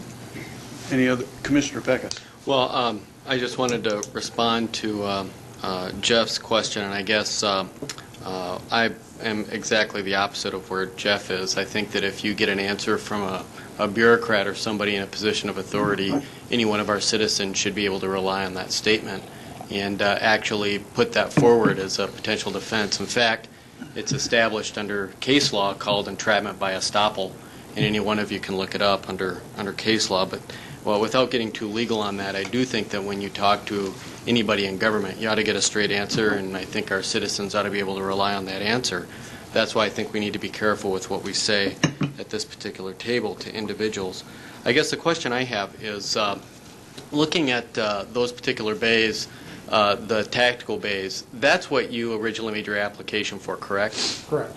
And so in looking at the response from zoning and planning, at least from the staff of zoning and planning, they came back with proposals that included changes to the other 3 long-range bays, correct? Correct. And obviously, you don't want any changes to those particular changes or those particular firing ranges, correct? Correct. We've stay with that answer to your interrogatory.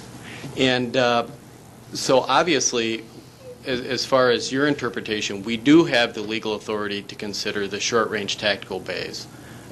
And the other long-range bays are quite out of the question. At least that's your position. Subject to our argument about the planning director actually having the actual authority as opposed to apparent authority or ostensible authority. There's actual authority under the zoning ordinance, which we reserve the rights to. You do have, subject to that, you do have the ability to make appropriate conditions relative to that based on our application for a new permit. Now, setting aside I'm sorry, Mr. Chair, can I ask another question? Go right ahead. Setting aside the tactical bays, you are willing to at least put in the blue sky baffles on the 100-yard range? That's something give you some time? We need some time on it. We need to operate that in the meantime. That's one of the principal areas where people that are sighting in their deer rifles will show up in the fall. That's one of our significant revenue sources. And it doesn't line up, if you look at the bigger maps, and you all have those, it doesn't line up with their property. And you would have to be intentionally shooting over those berms on the side in a manner that would be a criminal act rather than a misadventure. And we don't perceive that there's any risk on that 100-yard range. It's a huge baffle or a huge berm on the back side of that.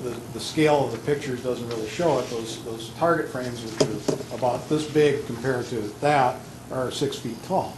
So I mean, you have to have significant elevation in order to have an issue of going straight off the back and off to the side.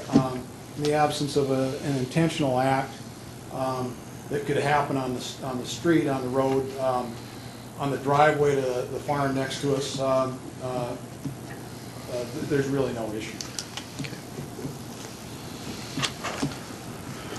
Any other questions for from the commission? Absolutely, Mr.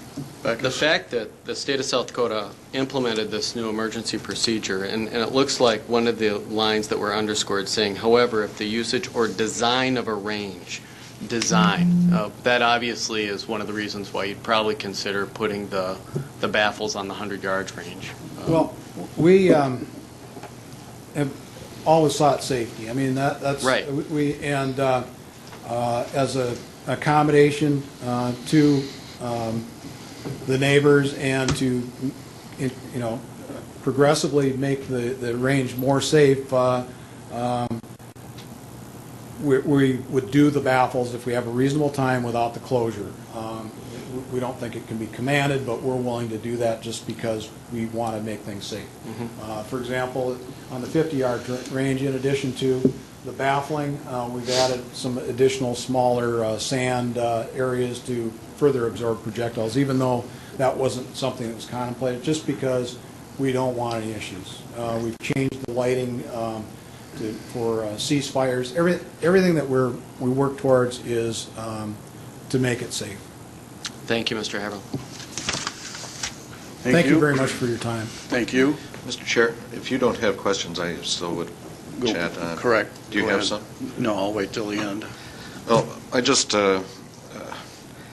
I certainly see why changing some of the 29 or whatever it is items would be of interest. And I know that we all want this to be as safe as possible. I guess that maybe if I could ask a question of Mr. Hecht, who didn't testify, what range or what distance to the target, distance to the berm, are people shooting at on those pistol bays? Because obviously, you know, I looked at them from the, you know, the entrance. I didn't walk up by the berm. Are they shooting at 10 yards or 5 yards or 35 yards? Okay, my name is Charles Heck, president of the Big Sioux Rifle and Pistol Club, 1608 South Glendale. That varies all the way from 5 yards back to probably 25 yards. That's pretty short range, really. I mean, It is pretty short range. I would doubt that 90% of the shots are probably within 20 yards of those, and most of them is because they might shoot at targets here and then move to this side of the bays and shoot at targets here. I've witnessed instructional classes where they shoot at 25 meters with 22s, and the actual pistol shooting is always much shorter than that. The instructional classes, there's kind of a theory out there nowadays that if you need a firearm for self-defense, it's going to happen fast, happen in the dark, and be up close. So that's mostly what the training is on. If I may, Mr. Chair. Go ahead. You know, on the existing baffles that you've put in on the ranges, there are some bullet holes in them that are just a couple of yards away from the firing line. So The blue sky baffles? Yeah. Yeah, when we were like brand new, what happened was that people used to carry the target frames from the 200, which are relatively tall, over to the pistol bays, which is how we normally operated. They got into that habit. But however, those frames were too high and too close. They were right underneath the blue sky baffles. And some people, once their target gets full of holes, they don't necessarily know where they're hitting. It's about the only explanation I can give to the holes in the blue sky baffles. But that area is going to get painted so that they'll become more obvious to shooters and the range officer. We've already completed putting new plastic sleeves in the ground where we mount these targets so that the targets from the 200 don't match up with those holes. So you can't use those. They won't stand there. So we've made new frames that are lower. So like the 10-yard range, all those bullets will be going down and impacting the new sand berm that's on the ground. And the targets at 25 are also new frames at more appropriate heights to keep the firing down onto the sand berms and not up into the blue sky baffles. They're not no blue sky baffles. I've gotten a number of emails from folks that shoot on those pistol bays talking about safety and stuff. Would I be safe standing on top of a berm during a shoot at a pistol bay? I would have to say he would stand out there. I would stand out there, but my concern is, It's the not bullets prudent. pick up rocks. It's and not prudent sand. to stand there. Yeah. It's not prudent. We wouldn't allow you to stand up there because of our desire for safety. Sure. Thank you. Matter of fact, the one instance where we've had a report that someone was up there, it was the shooter who would not fire when that person could be seen there. Oh, that was Mr. Jones over here. Mr. Jones. Yeah. Mr. Jones, no. if you want to speak, you need to come up to the mic, please. If I can just clarify, I didn't say that he was on the berm. Sure. He could be seen up there because he stated that he could see down into us. The shooter did see him.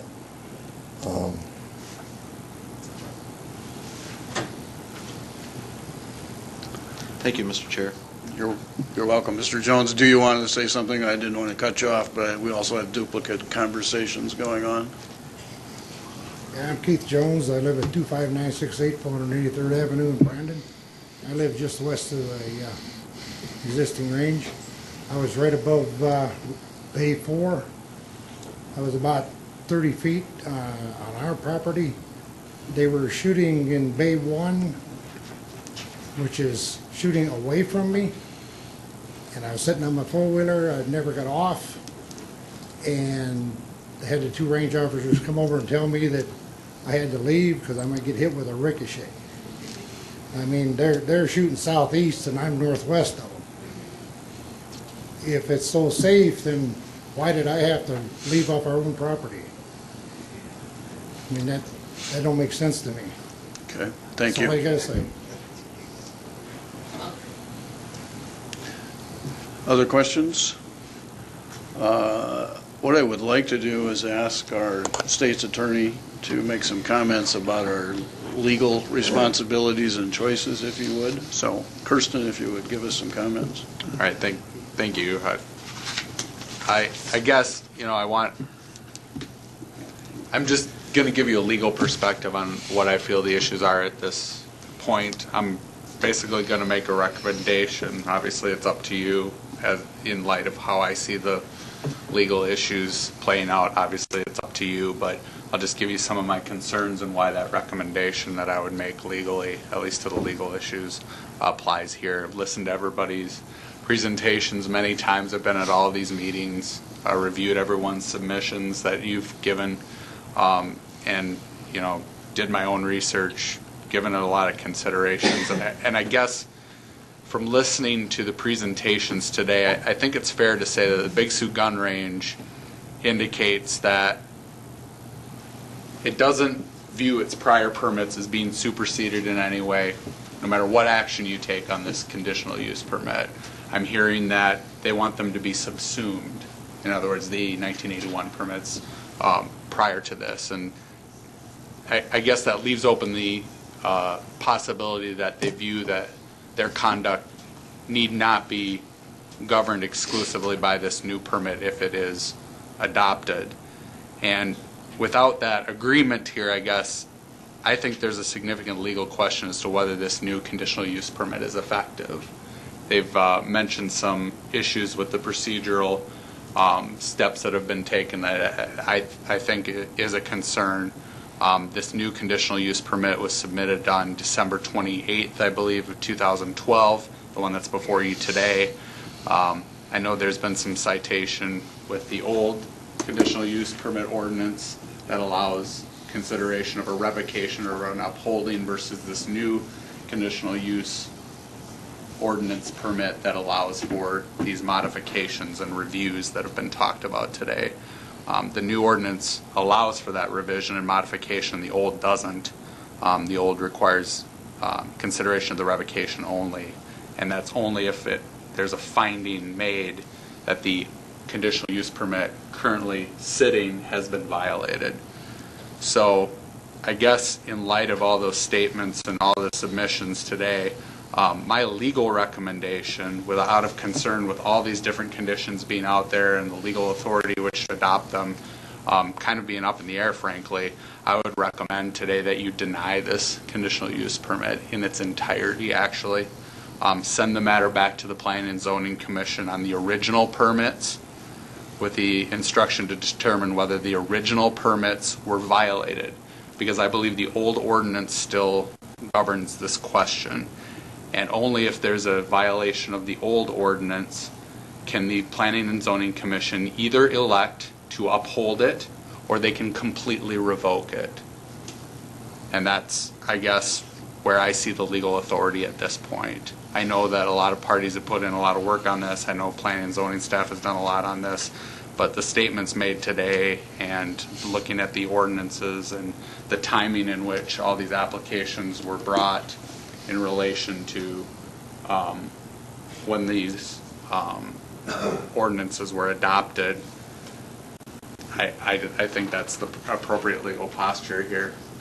All I'm hearing is that there's not an agreement here that this new conditional use permit governs, even if it's adopted today. So that's what I'd recommend. I should have asked for the Reader's Digest version. Sorry. I wanted to explain why. Mr. Chair, I understand. I have Thank a you. question of Kirsten. Commissioner Kelly? Kirsten, if you attended almost all the meetings, I think. Correct. Wasn't what's presented before us today a compilation and a compromise? And then I guess somebody had to try and put it into a form, which the Planning Commission did. But it seemed to me to be a compromise of a lot of the problems, and then get rid of the old one was their intent, planning's attempt, at least intent to get rid of the old one and to replace it with this one. And all parties were involved in most of these discussions, as I understand. There are some exceptions in there. I might point, just for instance, if we adopted this, the one about the range officers at each range, they could come back in and apply for a waiver on that condition later on if it was really affecting them too much. The thing, if we go back to the original, in my mind, those tactical ranges are not legal. And obviously, that's for lawyers to make that decision. But am I correct in thinking, though, that this was somewhat of a compromise of all the positions? Not everybody is happy with the compromise. I'm sure the proponents are not happy with it, as they stated, and the opponents have some problems with it also. But that doesn't mean each side only wins their side. I mean, that's what the purpose of the compromise is. Am I right there? I believe this was put together as a compromise position in reviewing our ordinances and the timing of the adoption of these applications, and the remedy in the old ordinance that I believe applies at this point. I think the only option for a Planning and Zoning Commission is upholding it, or in their discretion, if they find the old permit was violated, completely revoking the conditional use permit. But can they also, I mean, can they interpret the old one as saying the tacticals are not approved? In my opinion, and I know Commissioner Peckus has expressed a legal opinion on this, I think there's a factual dispute as to whether that approval was ever given. And I also think, depending on what that factual finding is, whether that oral representation is effective is actually a question of law, too, based on whatever fact finding there is. So I guess, possibly, would be my answer. Mr. Chairman, disagree with that. I recognize Pat's up there, but I'd like to say a couple things. I just wanted a little bit clarification from Kirsten. I'm not questioning what he's saying. So that I can explain it to the Planning Commission. Let's just wait a second till we get done going through another process here. Commissioner Barth? Well, being on the Planning Commission, I don't want it to come back. At the same time, I think that Mr. Haverly did propose some quite different conditional use things during the last Planning Commission. I don't know that we really compromised that many of them. I do think that there's room to change a couple of these to make it more palatable.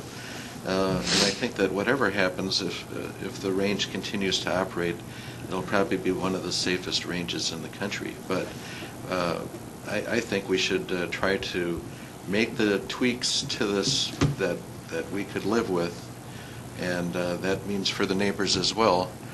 And then let them go into operation for their shooting season. Sorry. We'll try to explain this to you a little. Do you want to do that now, or do you want to do it? I can address any question, sure. Sure, and I think, just to help everybody in the audience. So if you're recommending denial today, which would essentially kill this conditional use permit that we have before you, so we'd be left with the two original conditional use permits. Correct.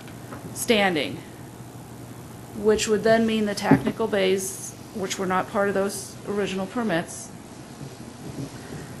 would not be in operation.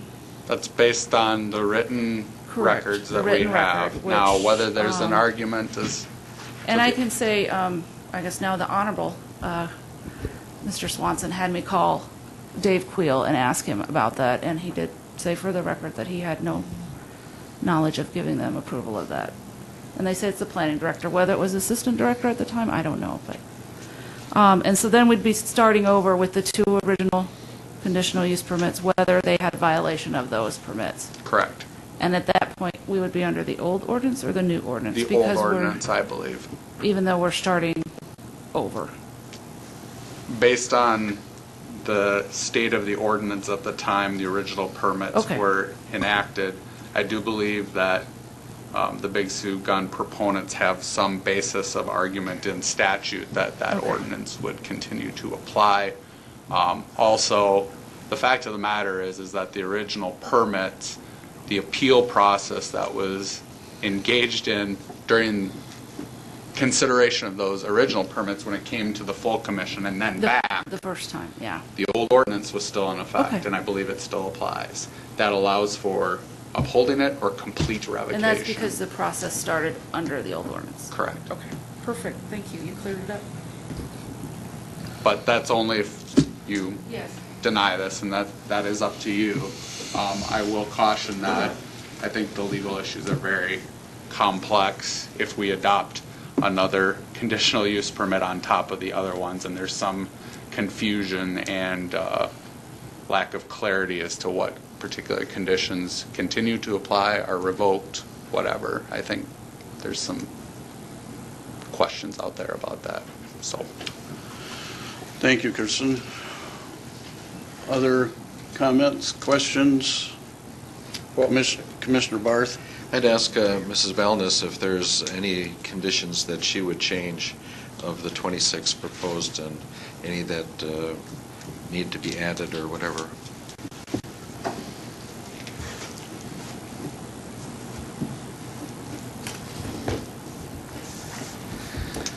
First, I'd just like to clarify that, we did follow building eligibility laws when we built this house. We filed complaints only after we were shot at, and I am a little offended by being made the bad guy here when we were the victims of the shooting. In regards to the specifics of this, I agree with what you're saying on the law. I agree that the old ordinance applies because this happened then, and the new law is really just an intent for the future. What I would like to say is that when we last left you to go back to the Planning Commission, the way I had understood it at that time was that there were two options presented then, was that either their entire permit would be revoked, or they could voluntarily come forth and reapply. They could voluntarily reapply. That was the way we understood it when we left here. When we spoke to the Planning Commission about it, when we spoke, Kirsten was there as well, we were upset because the two issues had been combined, because we had understood that not only would if they weren't willing to make concessions to the Planning Commission's ideas first time around, then their permit would be revoked, so that they would be allowed to, under law, make those changes in the conditional use permit for the first three ranges. For the 5 additional ranges, my understanding originally was that that was a separate issue. That was a separate issue, a separate application that was supposed to come forth to the Planning Commission at an entirely different time. When we brought these issues forth to the planning offices and with Kirsten there, we were told at that time that this reapplication by the gun club, this presentation to the Planning Commission this last time, was their compliance in avoidance of the revocation, and they were combining the two together to make that happen all in one fell swoop. So I understand what you're saying, and I understand what you're saying, but what I'm seeing is that revocation should have occurred. The applications should have been reapplied, both for the 3 ranges, which I feel we have proven there's been violations. In record, there's been admitted violations. And the second application should be separate for the 5 tactical ranges, and they should both be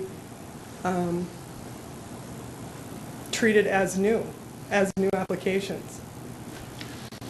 Again, Just a minute, Jeff, I think if we would have Kirsten respond to that first. If I can just address that, and I understand that was how it was presented at this point. I guess what I'm hearing today from the presentations of the parties is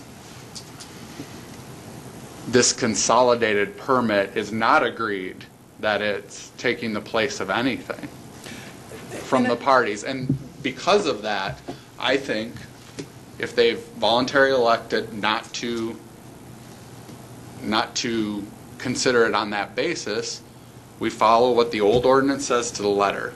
Because what I'm concerned about is, frankly, appeals from this body about there being confusion about what was consented to and what wasn't. Mm-hmm. That is why I'm making this recommendation, to keep the record as clean as possible and just consider it based on the text of the old ordinance instead of these superseding or subsuming permits that are now being considered by this body. And I understand what you're saying. I guess that's my concern at this point. No, and I understand your concerns too. It was just, it was presumed by us and explained to us that, and I thought explained to them, that they had a certain amount of time when it went back to Planning Commission, that Planning Commission would either revoke their entire permit, forcing them to reapply and opening up the door to the change in the amendments under law, or they could come in and supersede that by making this application to change their own permit. So by making the application to change, whether those are the changes that they wanted or not, by opening the door, by making that application to stop the revocation of their permit, they opened the door to those changes. They made the application for those changes. And to me, that's what was presented the last time we were here. Those were the two options. And I understand, Chair, if I may, and I understand the perception that they're opening the door. However, everything today has been prefaced with, we are not waiving our rights under the law, and I understand that position. And in light of that, I can't, in my legal, this is just my legal opinion, view that as any sort of superseding application that knocks out any of those other remedies under the old permit or the complaints about whether procedure hasn't been followed. So that's where I am, I guess. Okay. Mr. Chair?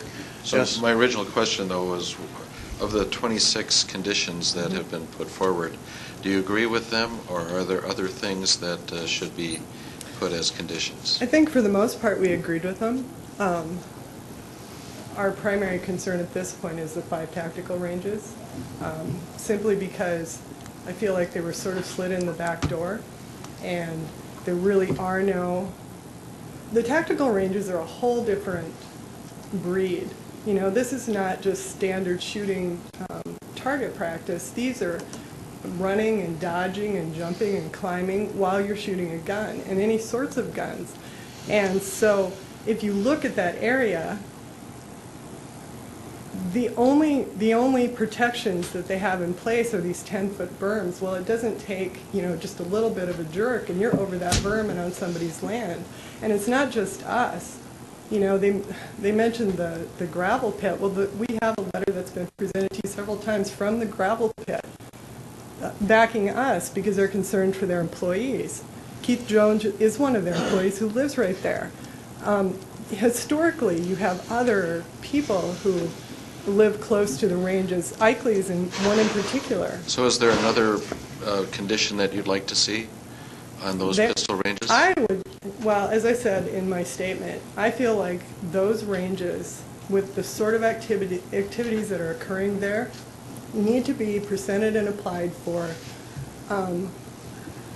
with real architectural and engineering drawings, with, you know, using everything that's known about safety protocols to make them idiot-proof, essentially, because you're not even just standing there. Somebody's running along, shooting a gun.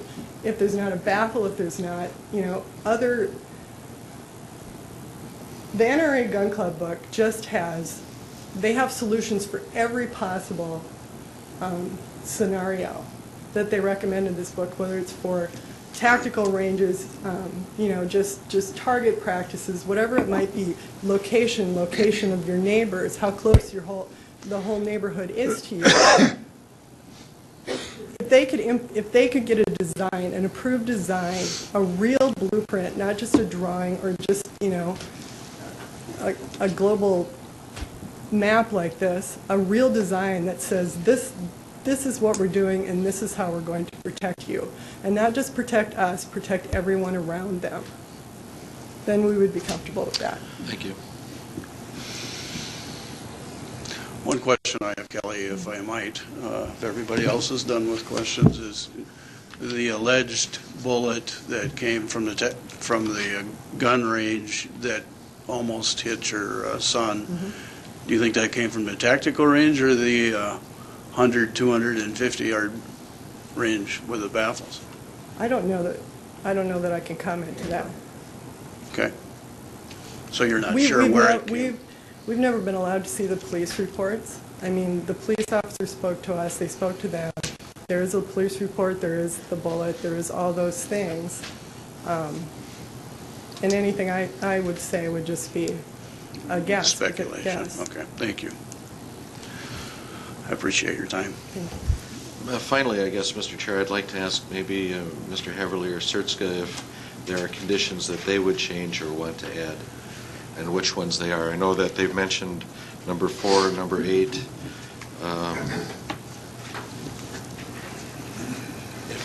If you don't mind. Mr. Sariska or Mr. Haberling, would you like to address that question?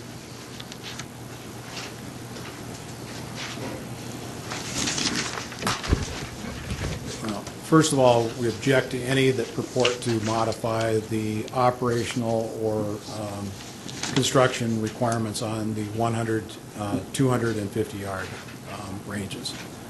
There's no authority to modify those, so we object to those generally. Trying to find the...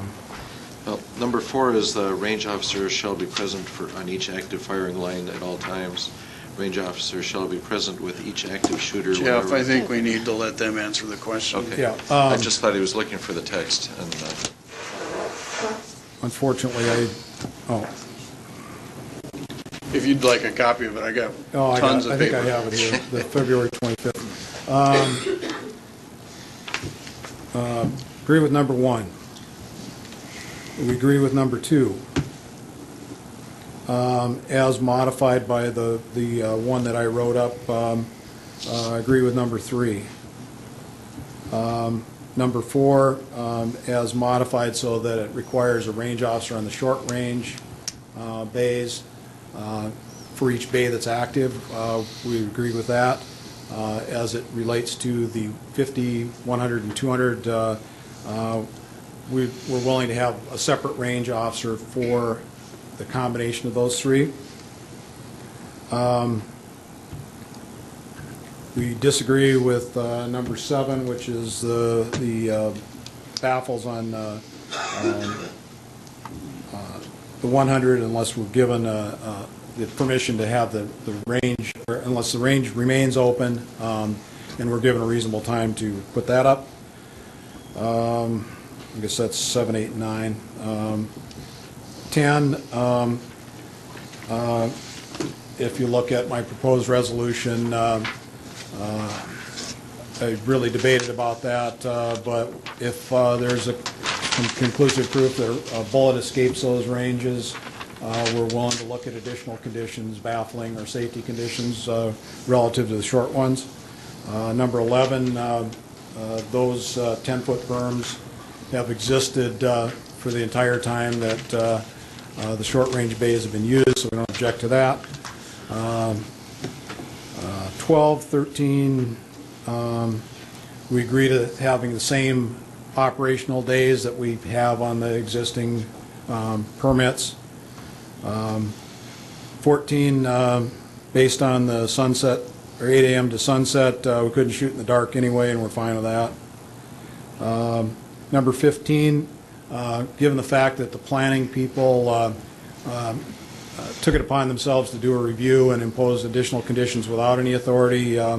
We object to number 15. Number 16, the towers. They couldn't have been hit from our range looking at the holes that I was able to see over the weekend. It was more likely from the property to the south or the west that impacted those properties, and there's shooting that occurs on those. And I guess there's at least an informal shooting range on the property of the west that is not permitted.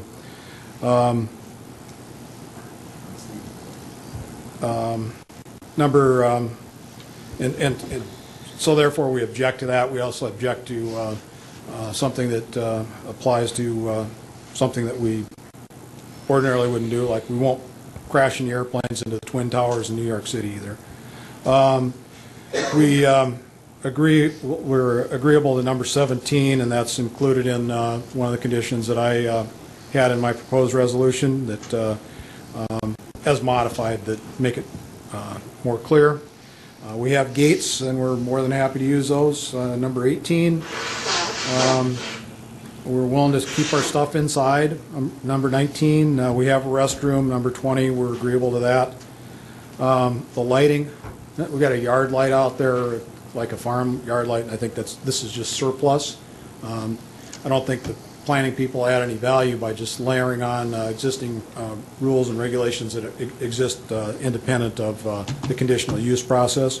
The conditional use process provides that conditions that are necessary and helpful and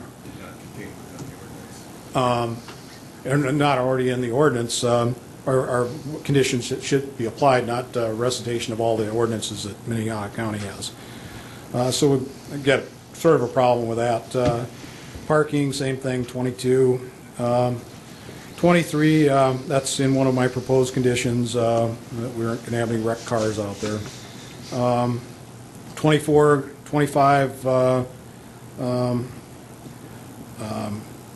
goes back to conditions that are already required under existing ordinances or just surplus. 26, we expressly and vehemently oppose that one because we don't want our existing permits revoked or repealed or whatever language that the Planning Commission came up with that's not found in the ordinance that is their authorizing condition. And it also it protects us under the pre-existing use under the state law. So I guess that 1 to 26.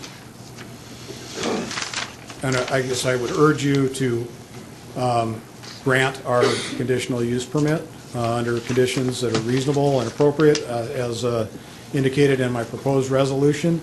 And we really don't want to go back on another remand. In the event that you choose to deny the permit, we want to have take it to a neutral fact finder that will apply the law.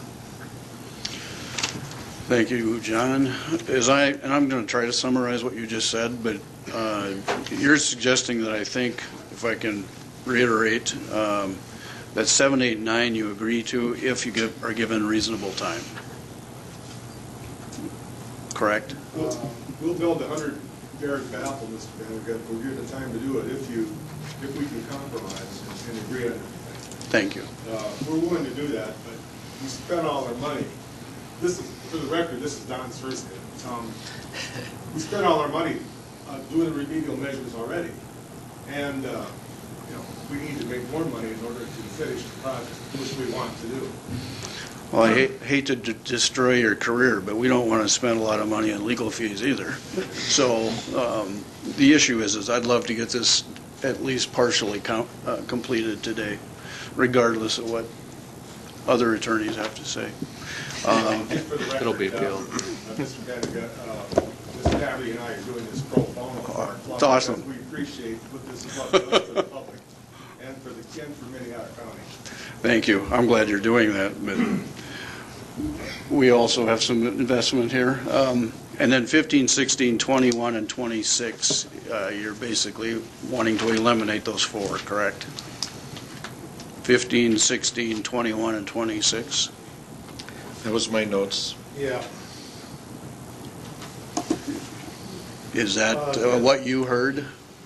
I guess also, you say 25, 24 and 25. I mean, there's existing requirements under the zoning law that we have to apply, or have to comply with whether or not we're applying for a conditional use permit. Just layering on a bunch of additional things doesn't add any value to the process and just leaves some potential traps. Mr. Chair, we need to be at the microphone for... Correct. I thought we had consensus. I jumped to a conclusion. I think we understand then that you're talking about, again, reasonable time on 7, 8, and 9, 15, 16, 21, 24, and 25, and 26 you would like to eliminate. Yes. I think there's surplusage and don't add any value to the process. And like I said, just leave a trap for the unwary. We're certainly trying to be wary, but we don't think it adds any value. Thank you. Other comments? Absolutely. Sorry, Kelly Wellness again. So, just to clarify, like number 15, they don't think that safety inspections and/or safety precautions should be required if the public's health and safety are threatened. They're asking to have that removed because somehow it will, I don't know, impede future progress. I manage apartment complexes. Let's try to keep it short and to the point because we've hashed this and rehashed it. Sorry about that. I guess what I'm hearing is that, what I'm hearing them say is that unless they will agree to do everything on their 3 ranges if you approve the 5 bays. What they're suggesting, and if I think I have this right, is that if we give them reasonable time on 7, 8, and 9, excuse me, and eliminate 15, 16, 21, 24, 25, and 26, that is their proposal at this point. And you're saying you don't agree with 15? Well, I think 15 should stay. Okay, any others that you feel that way? I feel that, again, you know, I'll go back to the position where money doesn't trump safety, and understandably, you know, time is needed to install things, and they can argue that it costs money to do that, but they also, they are a nonprofit club, so they are eligible for grants to do that, including through the NRA, and also, other people take out loans. We just need to stick to the items. Which other items do you want to not be part of the quote compromise maybe? So far we have 15 you don't agree with. Okay, so let me look.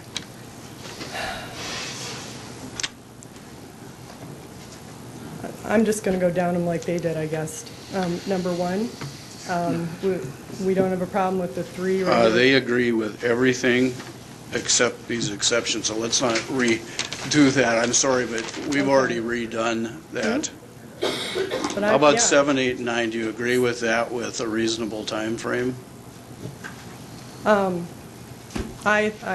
do not agree with that. I think that the blue sky baffles should be built on the 100-yard range. Immediately? Immediately, or it should not be used in the meantime. Okay, so you don't agree with 7, 8, and 9? I do not agree with that one.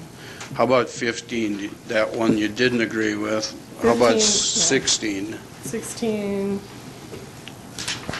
16, I'm sorry. 15 we've already talked about. 16 I agree with. Okay. Why would that not make sense? 17, is that one of them? No, 21 is the next one. 21. We agree with that one. You agree that it's okay to compromise those, correct? Or you agree that you don't want it? Okay. 21 is just about lighting. Okay, so you agree with that? I'm fine with that. Okay. I'm fine with that. Thank you. And then we go to 24. 24.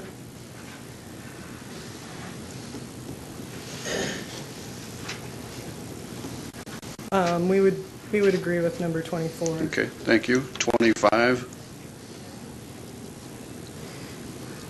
Well, we agree with that, but it's just, we'll agree with the compromise on that. Okay, It's just thank you. irrelevant. now we're back to 26. And we agree with this one. Okay.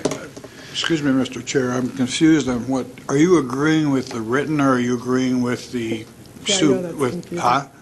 On Or with the clubs? on number 26, we are agreeing with the recommendations by the Planning Commission. Okay, so when you were saying agree, you agreed to what we're reading right here on the, For number Document. 26 specifically.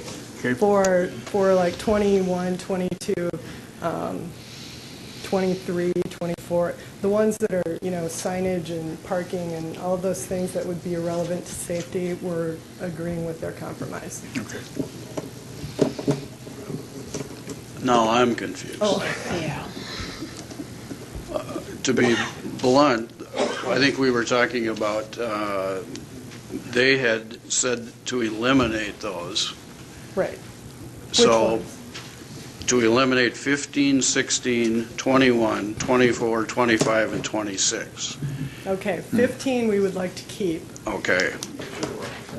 Yeah, we need to have the same list, because I think you might have been looking at a different list. You're on the staff report list, is that? Yes. Yeah, I think I was looking at that one too, so. So, Could we put that on the Elmo, maybe? Can if you want. It's the one that we got from the planning and zoning group.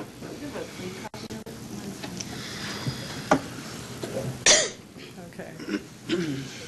So we're going to start with 15 again? 15 is the one that you indicated that you did not agree with. Well, we agree with the Planning Commission. You did not agree with the compromise. We do not agree with the compromise. Thank you. There we go. Now we'll get that right. 16, you agree with the compromise of eliminating it? No, we agree with the Planning Commission on 16. Okay, how about 21? We agree with the compromise. Okay. 24.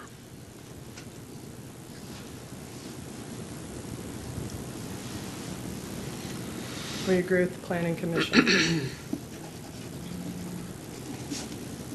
25. We agree with the compromise. Okay, and the last one is 26. We agree with the Planning Commission.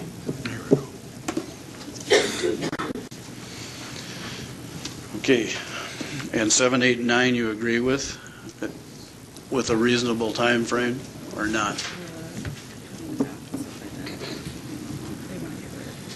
Mr. Chair, I think 7, 8, and 9 are. 7, 8, and 9, we would like to go with the Planning Commission on that.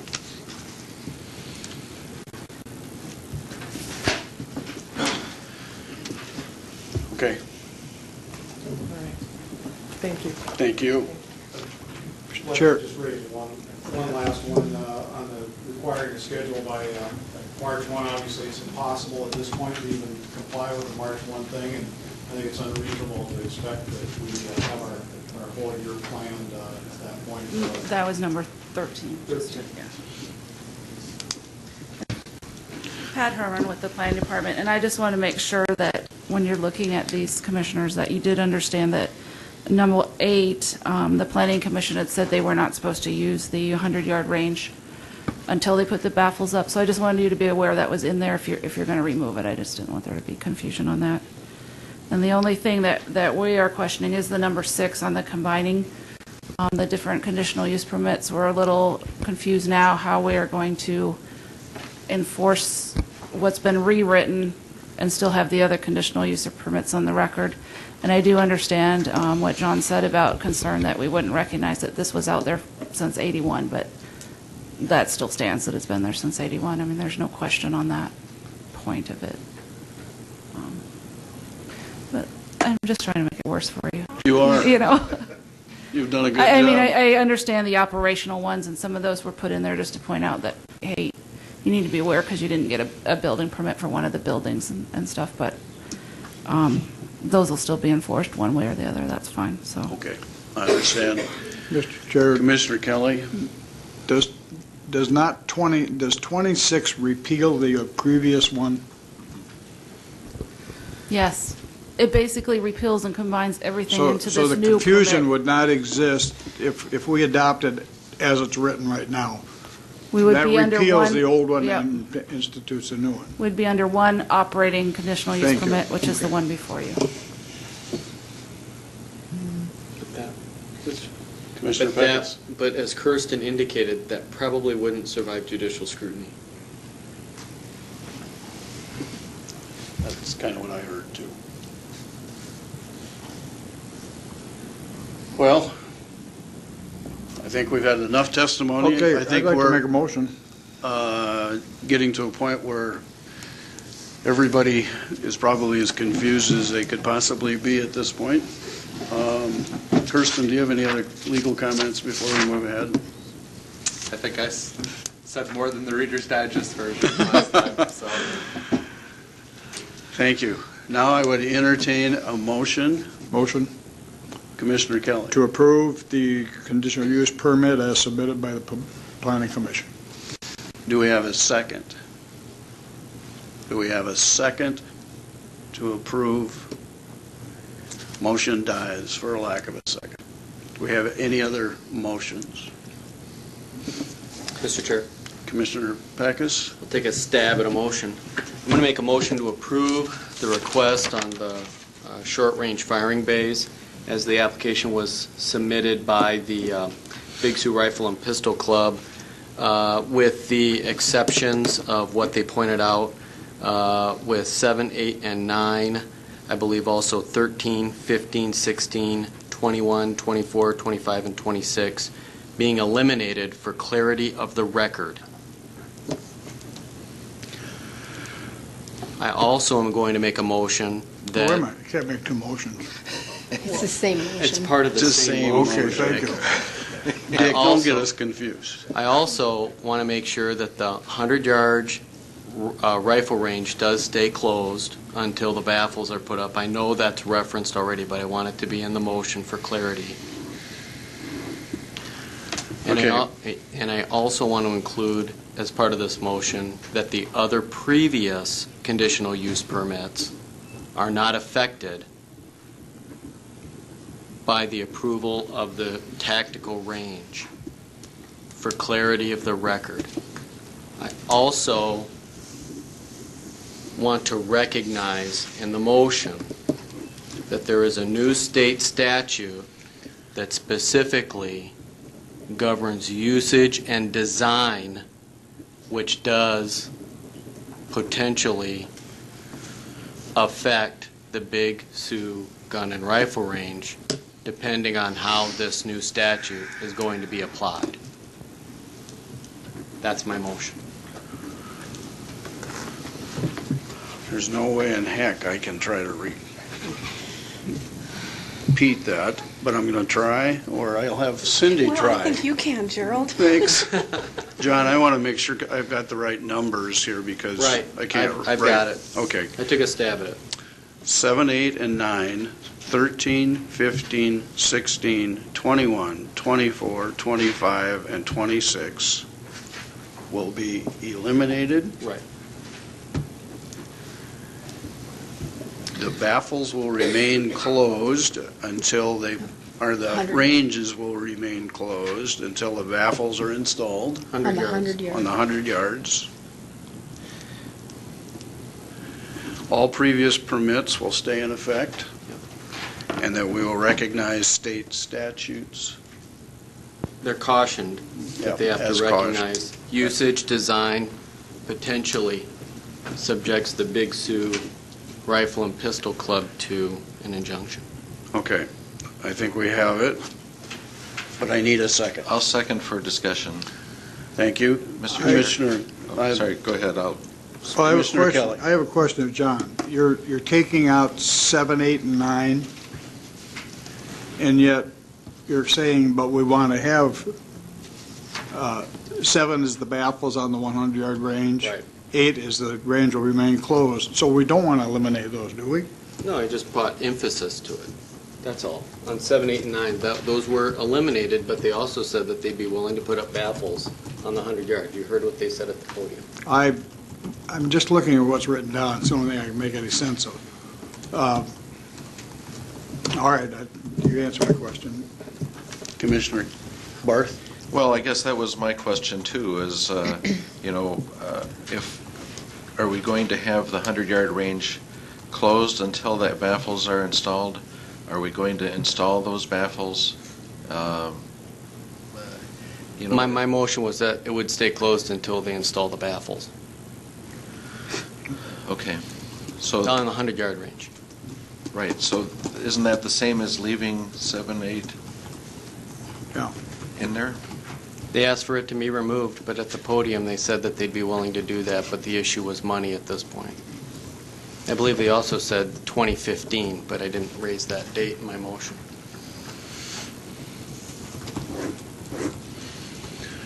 Any other questions for John? Any other questions on the motion? Commissioner Heiberger? Just a comment, and, I don't think that the stray bullets came from the 100-yard, and I think that has been told to us, and then to tell them that they have to have the baffles up when there was no incident on that, I think kind of goes against what their original intent or the original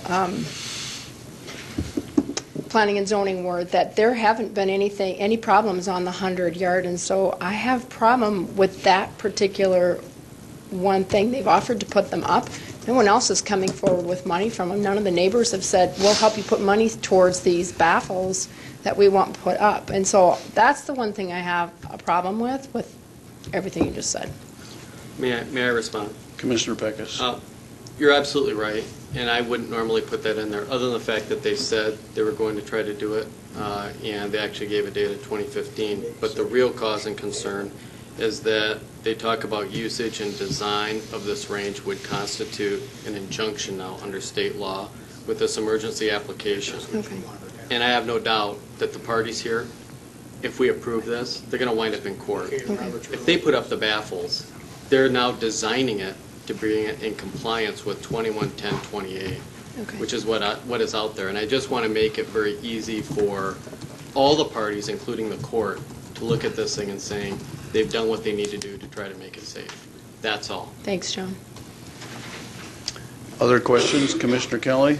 I have a substitute motion to table the request.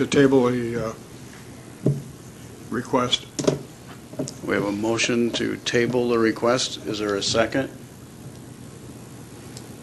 Is there a second?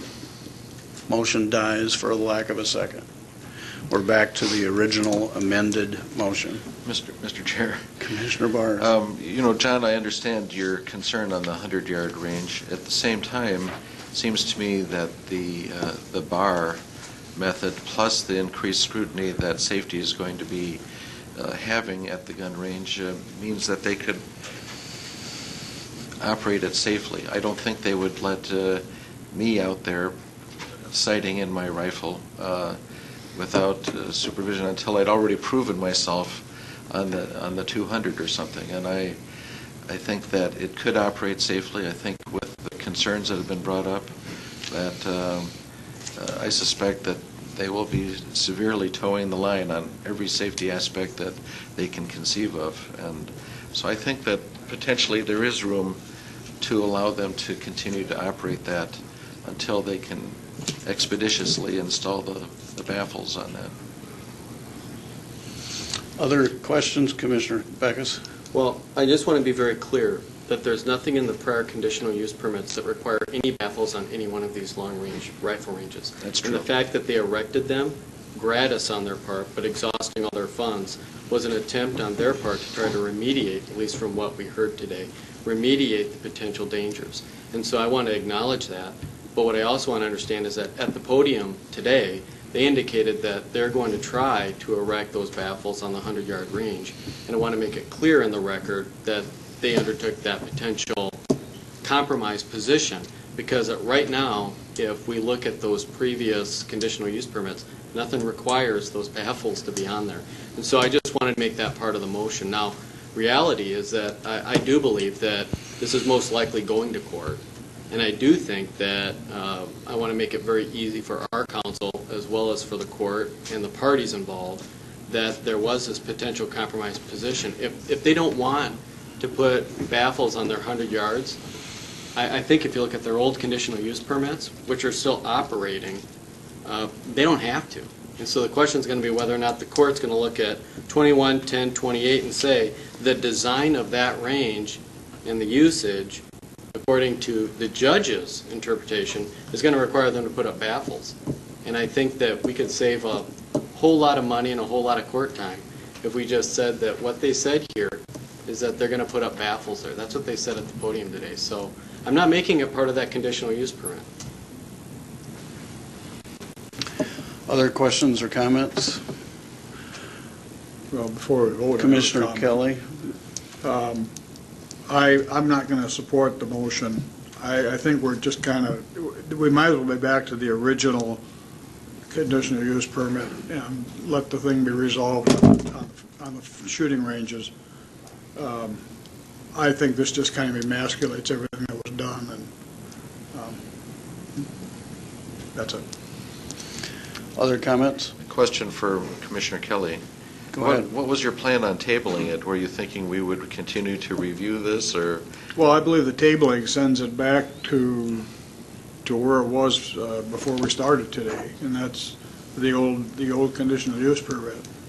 Then the question becomes whether or not they want to pursue the original request, which was to, I mean, this is a modification of the original request to add 5 shooting ranges. According to what I understood, Kirsten said,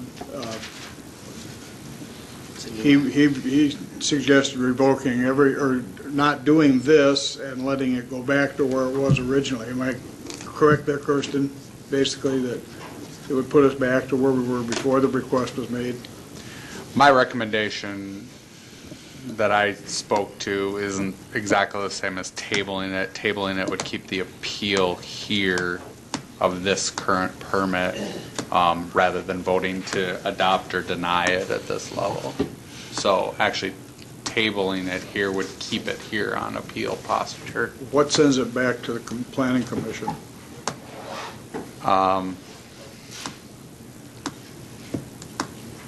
Well, the only thing that would send it back to the Planning Commission here is a denial here with instructions to consider the old permit. So, Any other questions or comments? Can I throw one more substitute motion? Sure, go ahead. Motion is to deny and send back to the Planning Commission. We have a motion to deny. Is there a second? Is there a second? Motion unanimously dies.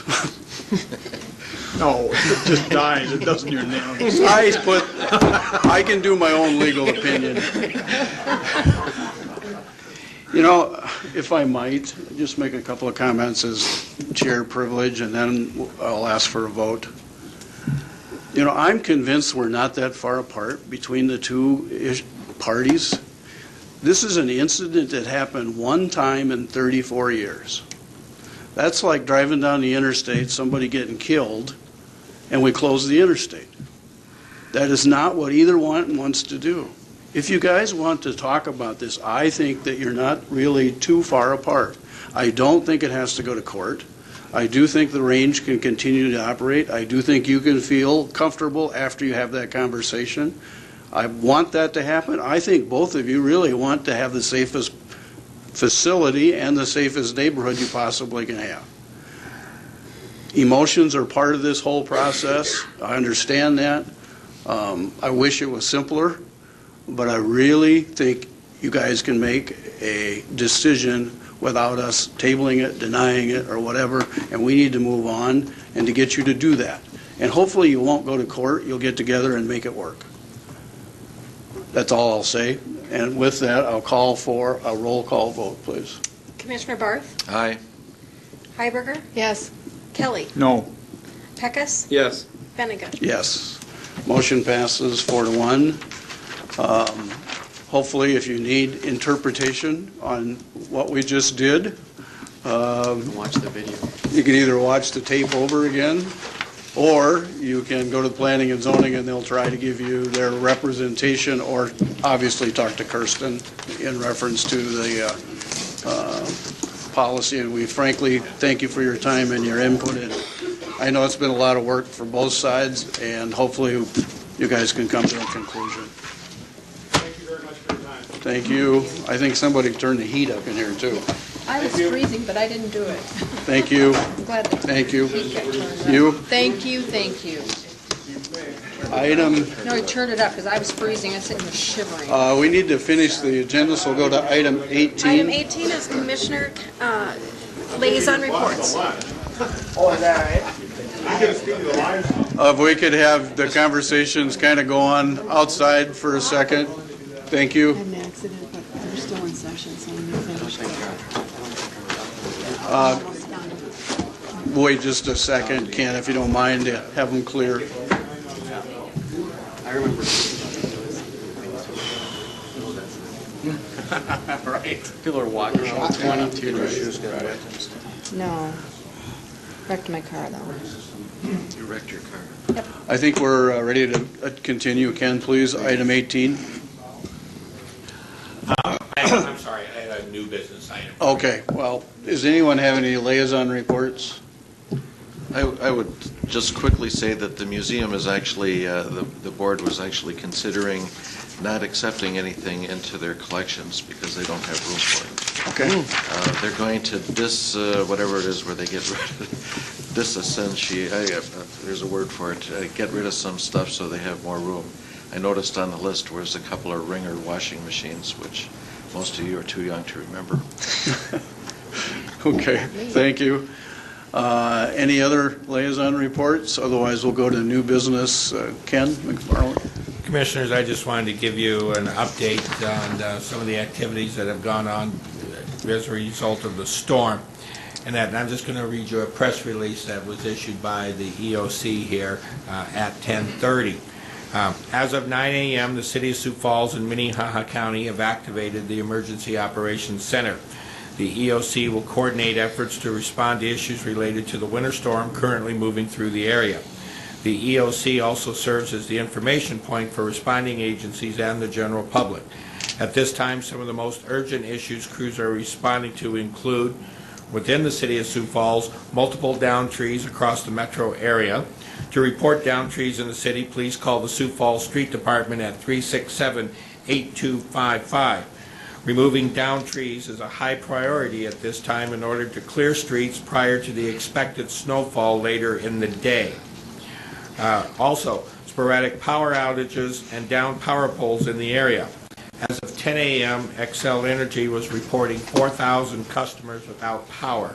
Please call 1-800-895-1999 to report a power outage or downed power lines. And also, standing ice and slush on the roadways. For road conditions, please call 511. In Minnehaha County, the Minnehaha County Highway Department reports that travel is difficult across the county. Many areas are also dealing with multiple downed trees and power lines. It is critical that individuals stay away from any downed power lines and report the location of downed lines to Xcel Energy immediately at 1-800-895-1999. This information will be updated throughout the day and as conditions change. Please be aware that weather predictions for the day include increasing winds with gusts of 40 to 45 miles per hour and a return of rain changing to snow this afternoon and evening. Again, to report downed trees, call the Sioux Falls Street Department at 605-367-8255, and to report power outages, call Xcel Energy at 1-800-895-1999. And so the EOC has taken a little bit of a lull right now in their monitoring situation because of the lull in the weather, but the EOC will be in operation and monitor conditions and respond to conditions as they warrant. And I'm living proof of trees taking out power lines because my house is without electricity. Thank you. As is my backyard. Other new business? Commissioner Heiberger, we're glad you made it after going into the ditch. Appreciate your extra effort. Thank you. Other? Yes, please. We were asked to come at 10 this morning for property abatement, property tax for abatement. Okay. Is that new or old? I'm sorry, I don't even know what that was. We haven't even started yet. Perfect. I'm getting on your way. Thank you. And that we had originally scheduled, based on the length of the agenda, remember, you have boards of equalization that were to commence at 10:30 today. I know equalization had asked folks to be here a little early, depending on the hearing, and your hearing is run over.